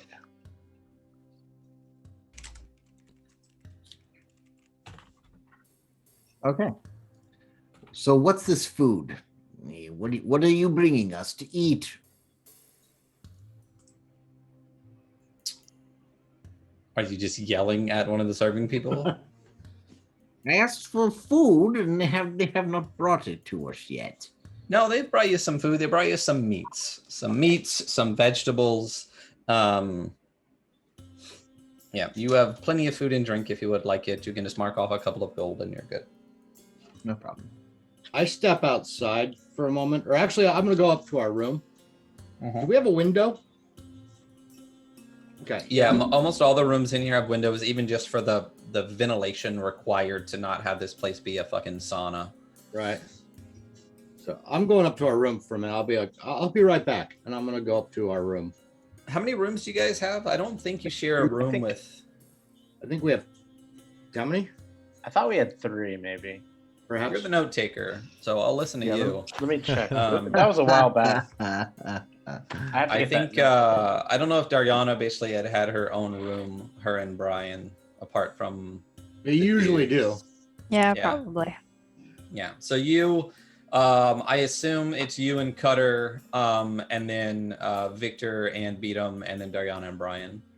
So Sounds typical. Yeah, because this is kind of where we came off the Shadow Road. right. So so you go up to your room. Dariana is in her room. What would you like to do up there? I'm gonna bring Annie back Okay. and explain to her the layout of the Gravebinder's place, and I'm gonna send her on over there. She can fly on into the window, grab some papers, fly out the window into the other window, and I want her to go into the bedroom and get a hairbrush. If she Just can- a hairbrush. I'm looking So you for. want- Yeah, I'm looking A for hair a follicle. piece of hair. But the easiest. Do you place. want any? Do you want any writings, or you're just looking for the bedroom? No. The office first for the writings, and then into the bedroom for a hairbrush. But she doesn't have to go down the Gotcha. hall. If the windows are open, she can fly out and fly in. So she is not invisible anymore. But she can fly, and I'm gonna send her kind of high. Okay, so yeah, she can easily get in and out of the office unseen with some writing. And she has a decent intelligence. Yeah. She casually, not casually, she just like strolls into this place. Fucking spine devil. No, she listens, she waits. She realizes there's no one in the bedroom. She sneaks in, sees a chopped up pillow on the bed. Makes her way over to this small desk, which is actually a vanity. It can be opened up if it needs to be, so that there is a mirror in it. And when she does, there are just a number of makeups and brushes and things like that. I think it's called, is it KOHL? What they put, what people put underneath their eye. You know what I'm talking about? Yeah, I know The what you're dark talking- makeup. Yeah. I think there's a J in there. Like Kajal or something. I thought you were talking about whatever the it's department called. store. No. KOHL. Yeah, Kohl's. So she goes into Coles yeah. to the makeup. Right counter. next to it is a Boscov's. And yeah, I don't remember what it's called, but you know what I'm talking about, like the dark kind of under eye eyeliner stuff. There's a bunch of that stuff. And there is a brush. It is called KOHL. Ha. I know my eye cosmetics, my ancient eye cosmetics. And there is a brush, and there is a little bit of hair in it. It looks like it is generally cleaned out, combed through the brush kind of situation. Right. But she does find a hair, and you do have a hair and some writing from Farajati. Awesome. I'm bringing her back. There you go. And she makes her way out, flies back. Everyone sees a very large bird making their way around the place. And you are all together as she comes back in through your window. Okay, cool. So Sylvester, what are you planning? I was doing that up in the room. Well, he's upstairs. Oh. You don't even. Yeah. Yeah. Boo. Boo. But I'll want come to back downstairs participate in to your have my evening. food. Actually, I probably would have come back downstairs after I sent Annie because it would have taken her a while. So I probably would have gone back downstairs. I can communicate with her telepathically if need be and Gotcha. finish my meal. Okay. Yeah. So when you come back downstairs, you hear, about 20 minutes later that she is back in your room, and she lets you know that she was successful in that mission. Yay. So So at this point, it is quite late in the evening for all of you after you've been eating and drinking for a while and kind of chatting. so Are you I'm doing gonna anything else? I'm gonna hit up Cutter. Let's say, so Cutter, I've got a favor to ask. Now, before you answer, hear me out. There's a couple things about this. One, I can go into somebody's dreams and either converse with them, communicate, or give them a nightmare. And if I'm going to give somebody a nightmare, then who better to send than Cutter the Faceless? So before you say no, here's my reasons why I think you should consider this. One, it'd be fun. And I don't know that I really see you have fun all that often. Number two, I know you're always all about the job. However, we're not really doing anything right now anyways. We have nothing else to do. We're stuck here for 3 days. The person whose dream I want to go into is the person's who home you were just at, looting and doing whatever you do, and apparently cutting a face out of a pillow. I assume that was you. And the main reason... I don't think I told him that, but sure. No, you didn't. Oh, But Annie saw it. Annie saw it. Oh, Annie. Oh, She always just spying went on there. me. So, and the main reason is that she fucked with us. And that can't go unanswered. She wasted our time. She's the reason we're further behind the job. And it's kind of odd that as the gravebinder of this necropolis, she didn't know really anything that was going on. We figured it out in one day, which tells me she was really wasting our time and fucking with us. So I'd like to offer you the opportunity to go into our dream and fuck with her. I ask, well, are we still talking in our minds? You can't respond. Well, you can respond. Oh, With your thoughts. I'd have to cast detect thoughts again. I can speak in your mind. okay. But it's Okay. only one way. And Are you talking to him at the table? yeah, Beatum notices this conversation going on, and he goes, it's kind of whispered, you know.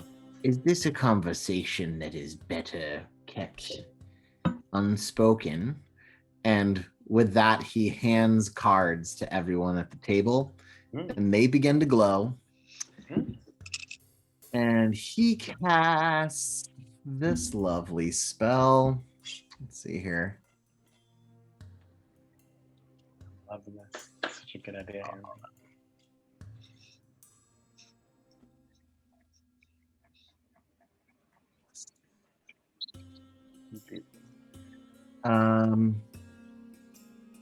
Why am I not seeing it in here? I don't know. I swear I took this one.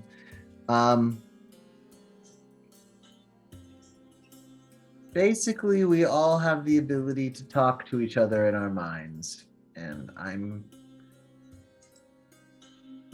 what is it? Telepathic bond? Yes, divination. Up to 8 willing creatures of your choice within range psychically link each to each other. Creatures with an intelligence score of 2 or less are unaffected until the spell ends. The targets can communicate telepathically through the bond, whether or not they have common languages. Possible over any distance, though it can't extend to other planes of existence. So now we can all talk in our minds, as long as you have the card. Wait. I hand the card. Oh, Huh? we're passing the card around, you mean? No, I hand each one of you a Each card. one. Oh, got it. I stick Okay. it to my Flavor. head. Each of you holding a magic You put your floating foot- card at the table is much less conspicuous just playing cards. than You, just you chatting. don't have one to. card. You don't have to hold it in front of your face like You lick it. "Yay." You You lick can it, literally just slap- have it on your person. That's You gotta all. lick it and stick it to the forehead. Yeah. There I you know go. this game. There you go. There you go. That's you gotta transmit it through Sylvester space. plays all the hip new card games in Midgard. Yeah. So, So now you that's a can all great idea, talk. Andy. Hey. All Talk on your own. right. Yeah. But this isn't something where we can Beatum doesn't know our minds, right? Like we have to consciously tell. Yeah, it's not like I'm able to read your mind. Okay. You can just. Victor's like, wait. He can't hear my thoughts, right? Like, I can getting late. I've always had hear some your drinks. thoughts, So, Victor. so you hear Victor say, "You should really eat some of these dates, my friend. You do not seem very regular." And he hands him some of the dates and stuff because he hasn't seen him eat fruit at all in like 2 days. What is it? To me? To beat him? To beat him and probably Sylvester as well. Because you were complaining about the food, yeah? Yes. No, I wasn't. They brought out veggies, I'll they eat brought the out some bait- dates. Gorgeous. Oh yeah, he starts going to town on him. Yeah. He looks like he hasn't had very much to eat in a while. So since they jumped in late, I kind of backtrack and say what I was offering to see Okay. if Cutter wanted to do this.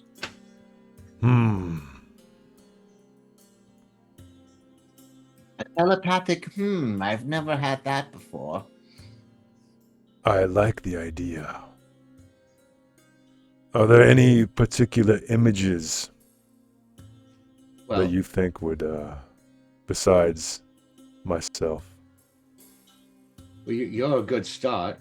I don't know. I just thought you do what you do. Go have fun. Enjoy yourself. Relax. You get to speak. Now you get to Yes, what are the limits of my powers here? shape the dream. And if you're going for a nightmare, you get to utter 10 words to spurn it. Okay, so mechanically Want me to throw it up? choose. Yeah. This is awesome.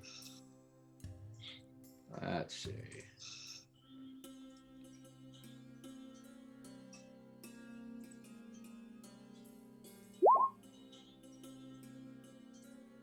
Mm. All right, I'm reading it. Oh, well. I got it, Eric. Oh, the hair. Yeah. Well, no, and just we talked about this. Yeah.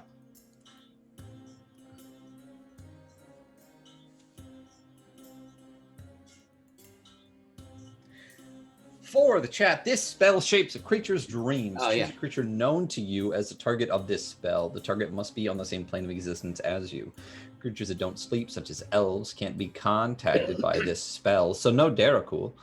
You or a willing creature you touch enters a trance state, acting as a messenger. While in this trance, the messenger is aware of his or her surroundings, but can't take actions or move. If the target is asleep, the messenger appears in the target's dreams and can converse with the target as long as it remains asleep through the duration of the spell. The messenger can also shape the environment of the dream, creating landscapes, objects, and other images. The messenger can emerge from the trance at any time, ending the effect of the spell early. The target recalls the dream perfectly upon waking. If the target is awake when you cast the spell, the messenger knows it and can either end the trance and the spell or wait for the target to fall asleep, at which point the messenger appears in the target's dreams. You can make the messenger appear monstrous and terrifying to the target. If you do, the messenger can deliver a message of no more than 10 words, and then the target must make a wisdom saving throw. On a failed save, echoes of the phantasmal monstrosity spawn a nightmare that lasts the duration of the target's sleep and prevents the target from gaining any benefit from the rest. In addition, when the target wakes up, it takes 3d6 psychic damage. If you have a body part, lock of hair, clipping from a nail, or similar portion of the target's body, the target makes its saving throw with disadvantage. Fucking awesome. Mhm. It'd be fun to like do this to somebody like every night over and over and over again for like a period of time. Yeah. Yeah. And hey, thank you, Jax, for the resub. We appreciate it. I hope you enjoy your shirt. I think I saw that you had got it. Yes, thank you so much for the resub. Okay, so it looks like I can speak with a target, but then I will, if I want to appear monstrous and terrifying, I can only deliver a monstrous message and of 10 more words. So that terrifying. basically, if I want to become a monster, I have to choose 10 words. Otherwise, I can talk to her. If I appear as myself, is that And what that that's means? something I'm curious about. So you can go into a dream, like if we were separated, you don't sleep, Cutter, but somebody else, if we were separated, I could jump in one of their dreams and just chat with them. But if you want to make it the nightmare, then it's the 10-word utterance. Is my reading of it. So I can either choose to speak with her in her dream or make visuals.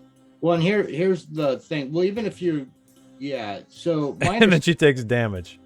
and she takes damage. And Yeah, if you're monstrous and she fails a wisdom saving throw, you get 10 words and she takes damage. now here's my question. Can you do both? Can you go in and chat with them for a while and then do your 10-word utterance and go nightmare, or do you have to decide? I would say no. I would say it's a dream or a nightmare. You can be a messenger in a dream or the 10 words in a nightmare. Okay. And that's it. Oh, You send the fuck, messenger okay. in. Yeah. So you get 10 words. You appear monstrous. If she fails a wisdom saving throw, she has a nightmare that she perfectly remembers for the rest of her sleep, which it's pretty early in the night now. and then she wakes up to damage from the nightmare, and she gets no benefits of a long rest. Mm. There's All right, actually I'm a trying hag to- that can do this. This is awesome. Kind of fun. It's almost enough fuel for like an adventure hook right there. Yeah. Almost, yeah. Especially if you don't get the benefits of a long rest for like 6 days in a row, you literally die. Well, yeah, you get exhaustion each one, right? There we go. We got a short arc in the future. All of you are gathered together because you are having nightmares, and We the did have a last night hag, right? Like jump into a there mirror. was a hag. Yeah. A long time ago. Back in the day. Okay.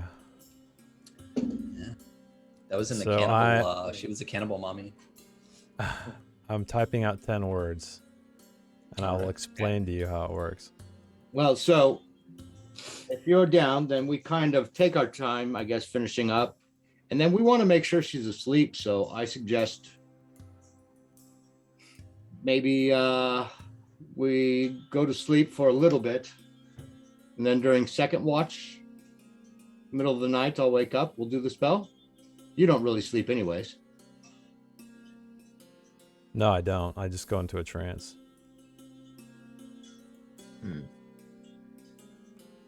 But that's interesting. I wonder if this spell would work on a Derek pool. No, I guess No. not. they would not because they don't sleep.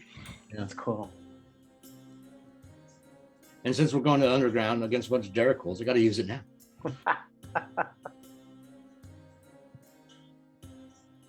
Oh, because a warlock, you can't swap out your spells all the time, can you? No, Shit. doesn't matter. Okay. I take this because it's so It's Sylvester. so cool. So cool. Yeah. Even though it's pointless where we're going, really. No, this is fucking awesome. Okay, so Unless anybody else has anything to do this evening, do you want to skip forward? Beatum's just gonna go start preparing the room, and once he gets tired enough, passes out because he's a little anemic at the moment after not being in his own body for several days. So I'd probably go to sleep for a little bit, leave Annie on watch. He goes into his trance, and then a couple hours later, Annie will wake me up, and Okay, then yeah. I've got some of her hair, and I'm gonna do the spell.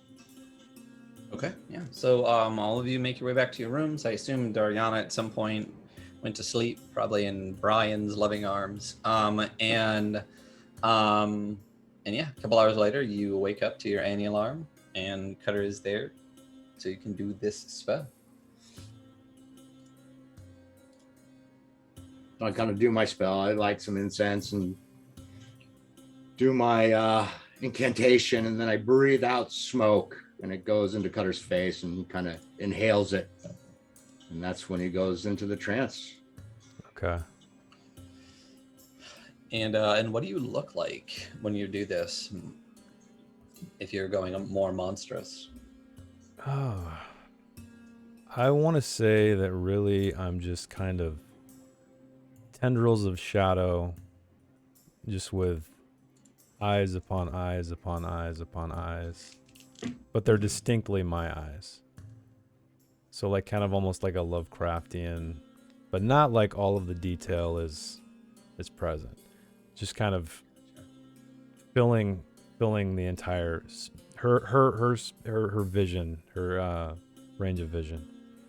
Gotcha. And so like homunculus from Full Metal Alchemist Brotherhood. I got it. yeah. And so like the words I chose were time, family, throats, slit, ghouls, feed, remove, face, pillow, and fire.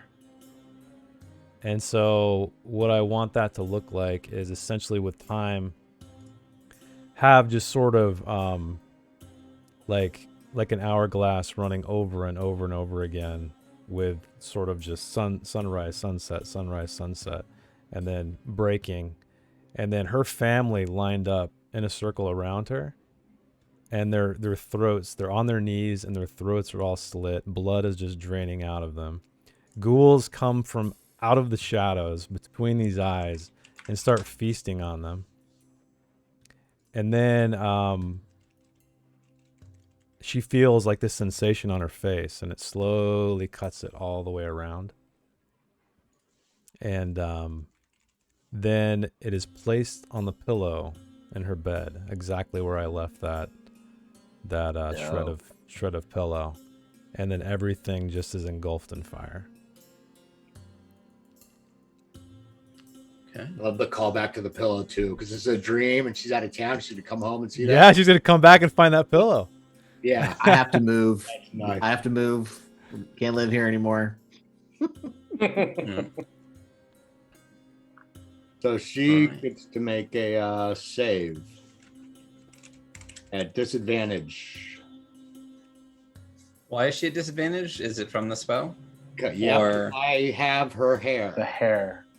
Because you have the hair, it's made a disadvantage. Okay. We'll say that she generally has, let's call it a +3 to wisdom saves. She's kind of smart. So wise even. Oh. Oh. Oh, yeah. That's why you get the hair. There we go, hair. Yeah. So Oh, damn. wow. Man, so if That's a tough Cutter had turn. decided to go in there and this whole series of events hadn't happened, she theoretically would have passed and been fine. Yeah. But no, she in fact is plagued by this dream repeatedly over and over and over again, and she is asleep. And it does not wake her. She will wake up as she normally wakes up. So it is hours upon hours, which feels like years upon years as it just repeats: sun up, sun down, sun up, sun down. She is anyone near her, she is screaming in her sleep, flailing about, unable to be awakened. When she finally does catch her breath and burst awake in just a scream, at this point almost nothing comes out because her throat is raw. And she takes how much psychic damage, Sylvester? 3d6. 3d6. I never. Here, let me go. I never. You can just click the pink in the chat. Yeah. Oops.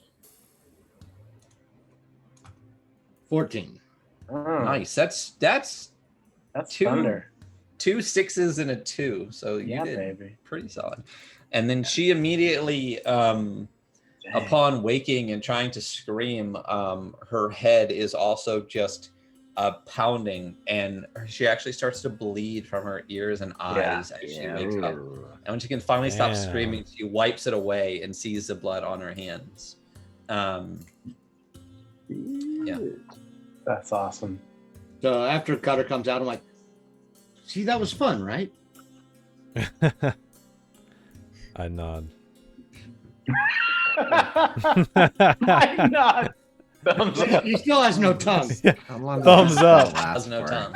He still I has go, no tongue. But in the dream "Mm." world, he can talk. It's great. I do a sling blade. Mhm. Oh, I say, all right, good. And then I roll over and go to sleep. So does anybody see that, or is it just between me and her? Just you.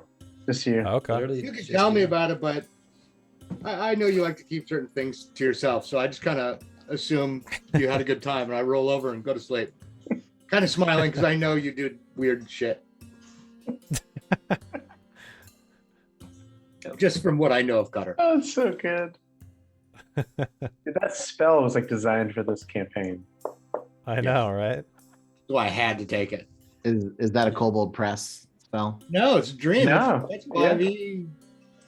Oh, really? I mean, it's super useful in other ways too. though. Yeah, shout Like, out. even Super beyond the like nightmare. Yeah. Yeah. Well, even just being able to do the message thing, but it is a 5th level spell that you're using to do that. Yeah. Basically dream weaving. So the rest of the night goes through uneventfully. That is night 1. You don't have to wait all 3 days. You can go over to Selvin any evening you would like. Is there anything else you guys wanted to do for the next 2 days besides kind of fuck around? So I Needed- wanted to. Oh, sorry. Go ahead, Andy. Need to turn Beatum into a mummy. And for sure, like if we take the days, I can regenerate 2 more of our party members. So I would think Dariana's probably next up in the batting order. to get regenerated. Dariana's like pinky toe that she needs regenerated. Well, I think did she cut a couple things? No. No, literally just pinky like toe? a pinky toe. Ariana, You really the hate two it when Cutter charismatic talks. people, characters were like, yeah. Pinky toe or It Cutter talk. really hurts. So I guess like Vic, that's gonna be Victor and Cutter then. So probably in the morning, Victor will talk to Cutter and see, because it does seem suboptimal if Cutter's not gonna be able to talk at all, since none of us do thieves can. Yeah. So if So he'll you- allow it, because like you Yeah. probably seem in a chipper mood, right? You had your best evening of trance ever, like just Yeah. thinking about this nightmare that you put into her mind. Okay. So Cutter, would you be interested in having tongue or never talk again? I'll You can do you my can nod. best to. Yeah. He has to put his hands into your mouth. I'm gonna just display my sharp teeth a little bit more than I would need to. Well, in case he- and I think on this one, right? Because you touch the creature to stimulate the healing. But what was the piece that you put into the canoptic jar? But like a bunch of shit. But But the one that triggered it. I think it was my ear. Was it my ear? I think it had to No. I be think ear my ear. because mine was eyeball, so it had to be ear. Because if they're Yeah. toe and finger, you have to be ear. So I think like he's gonna Victor kind of reaches towards like he's gonna touch his mouth and then he looks at Beatum and kind of nods. And because Cutter's just so cut off so many parts and he just touches his ear, like the missing ear. Ah, then, what? And then for a minute you kind of just feel this like kind of darkness kind of swirling around and beat him. I kind of look at it like I did not put it into the shark teeth, and all of a sudden, like, how many pieces are you missing? Oh my god. So my ear, my tongue, pinky finger, pinky toe. I think that's it. Okay, so let's say it takes about 2 minutes. So let's say they come back in reverse order, kind of thing, where from the least important to the most important. I guess the ear last. Okay. So like kind of Okay. like you'd feel your pinky, and I guess do you wear some sort of boots or something? Yeah. Yeah, so you'd kind of feel that happening, and then the pinky you would feel and kind of see, and then I don't know how you feel about getting your tongue back. The tongue will come back, and we could always cut it out again if you'd like. And then the ears, and then Victor kind of just looks at him. I look forward to talking to you about this later. Cutter. Seems like you had a very positive evening. I look forward to hearing about it. He's just got like a little I spring just in his step. roll Smile. my tongue around my mouth. yeah, you're kind of making some big assumptions about his demeanor. No, I know. I'm sorry. I'm laughing because the shark. Yeah. Well, and the Anyway. other thing too is like you definitely, as he did this time, you definitely don't need to touch the part that you're restoring. So the reason he reached in to beat his mouth is still unknown. Oh man. That's what I was trying to. He's like, I have to restore it with my body part that's missing. So stick out your tongue. Let me. Yeah. Ooh. He's still figuring this out. So anyway, so yes, regenerate restores all of your missing parts. So all of the pieces you cut off are now currently restored. All Um, right. So, as you all prepare for, I assume you eat and drink and do whatever, and maybe prepare for the mummification this evening. Why don't we call it there, and we'll start next session with the mummification. Yeah. So let's first and foremost, if anyone wants to enter that giveaway, you got about 5 seconds before I close it, and a real good chance of winning a T-shirt. So exclamation point giveaway for anybody that would like a Dark Kingdoms T-shirt. And we are going to close the entries right now. How many entries are there? 6. Dang. Oh man, look at those odds. Really? We have how many people do we have viewing? 15 to 18, but some lurkers, some of us are us, some people are Okay. you know, some people just don't like being in giveaways, getting free stuff. So let's pick a winner. Rongo. I do not bad know Rongo. Rongo. Yeah. Nice. I do not know if he is still here, but I will shoot him a message on Discord with the link. Showing up in you as a user in chat. Rongo, there you go. You won What? the Dark Kingdoms shirts. buddy. If you click that link right there, Rongo, you will be able to put in your address and size and all of that stuff. It costs you nothing, shipping, anything. All you have to do is pick the size and stuff that you want, and it will be sent to you, and you'll probably get it within a week, week and a half. So awesome. That's cool, Yeah. Rongo. Yeah. Congrats. Congratulations. Yeah. So It's awesome. yeah, I'm a big fan. I still have to buy one for myself. We'll definitely be getting one sooner than later. I might throw it up as a baseball tee too if people would like that. Haven't decided yet. Or maybe I will just because why the fuck not? So, a couple of things. Tomorrow, we are returning to Merkborg. We are starting Arc 2. Gotta turn this off. All right. So all of we are- the unlovely faces again. Yeah. So, Jason, do you want to talk about that a little bit? Sure. So, yeah, arc number 2. If you guys remember, they escaped the infamous Graventoss graveyard in the middle of the Sarkash forest, faced with a mysterious figure driving a wagon. So we shall join Ryan, Jess, Ducky, Janelle playing Nagel, Nefel, Abe or Abhor denies the flesh, and Harga to see what adventure awaits them. So that is what's happening. All right. And Monday we will be back into Theros. We picked up again this week after we all took a break last week. Eric. There it is. It's in the Whatever was chat. going on It's in the was chat.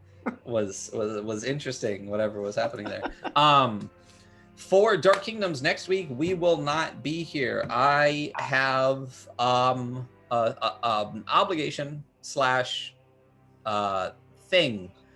So we will not be here next week. We will pick up again the following week, where we will apparently start with the mummification process of our gnome Beatum in an attempt to make him undead.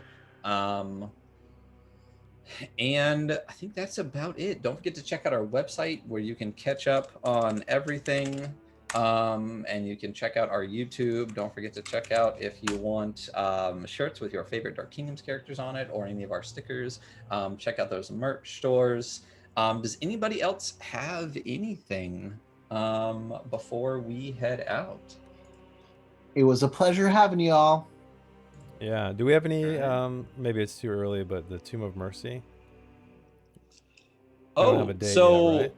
We do not have a date yet, but it should happen sometime after the So I have the first kind of draft of it done. I'll finish the second draft most likely next week. Not this Saturday the 26th, the following Saturday, over on my channel, Source of Victory and I will be getting together Saturday evening, and we will be doing a kind of once over of the whole dungeon, kind of talking about Tomb of Mercy, kind of how it fits in with Necropolis of the Mailed Fist, going room to room, talking about his rationale for different things, basically kind of doing a rough overdraft of like Death Trap Dungeons, Tomb of Mercy, what inspired it, what came before it, what came after it, and just generally having a conversation about that, making sure that everything is ready to go to run it. So we will potentially be running it the week after July 3rd. Sometime after that. So about 2.5 weeks from now, we could be running Tomb of Mercy. I believe it was one of our follower goals, and actually completing one of those challenges. We only have 2 more on top of that. At some point, we will run a dwarf adventure run by Andy, and Jess will be DMing her first game of whatever. for all of us. And we will see how that goes. So thank you all so much for being here.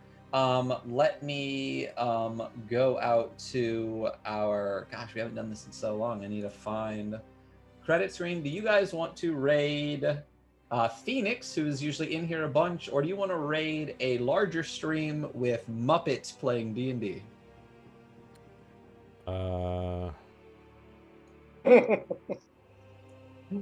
Both sound like awesome options. I think Phoenix deserves a little love. Yeah. All right, so let's head out to Phoenix. So stick with us for a moment. We're going to run some quick credits saying thank you for the people that have followed and or subbed today. And we will see you tomorrow for Merkborg, Monday for Theros. We're taking next week off here. And in 2 weeks, we'll be back to Dark Kingdom. So thank you all so much for being here. You guys have a wonderful evening. Bye. Ciao. Bye-bye. Bye.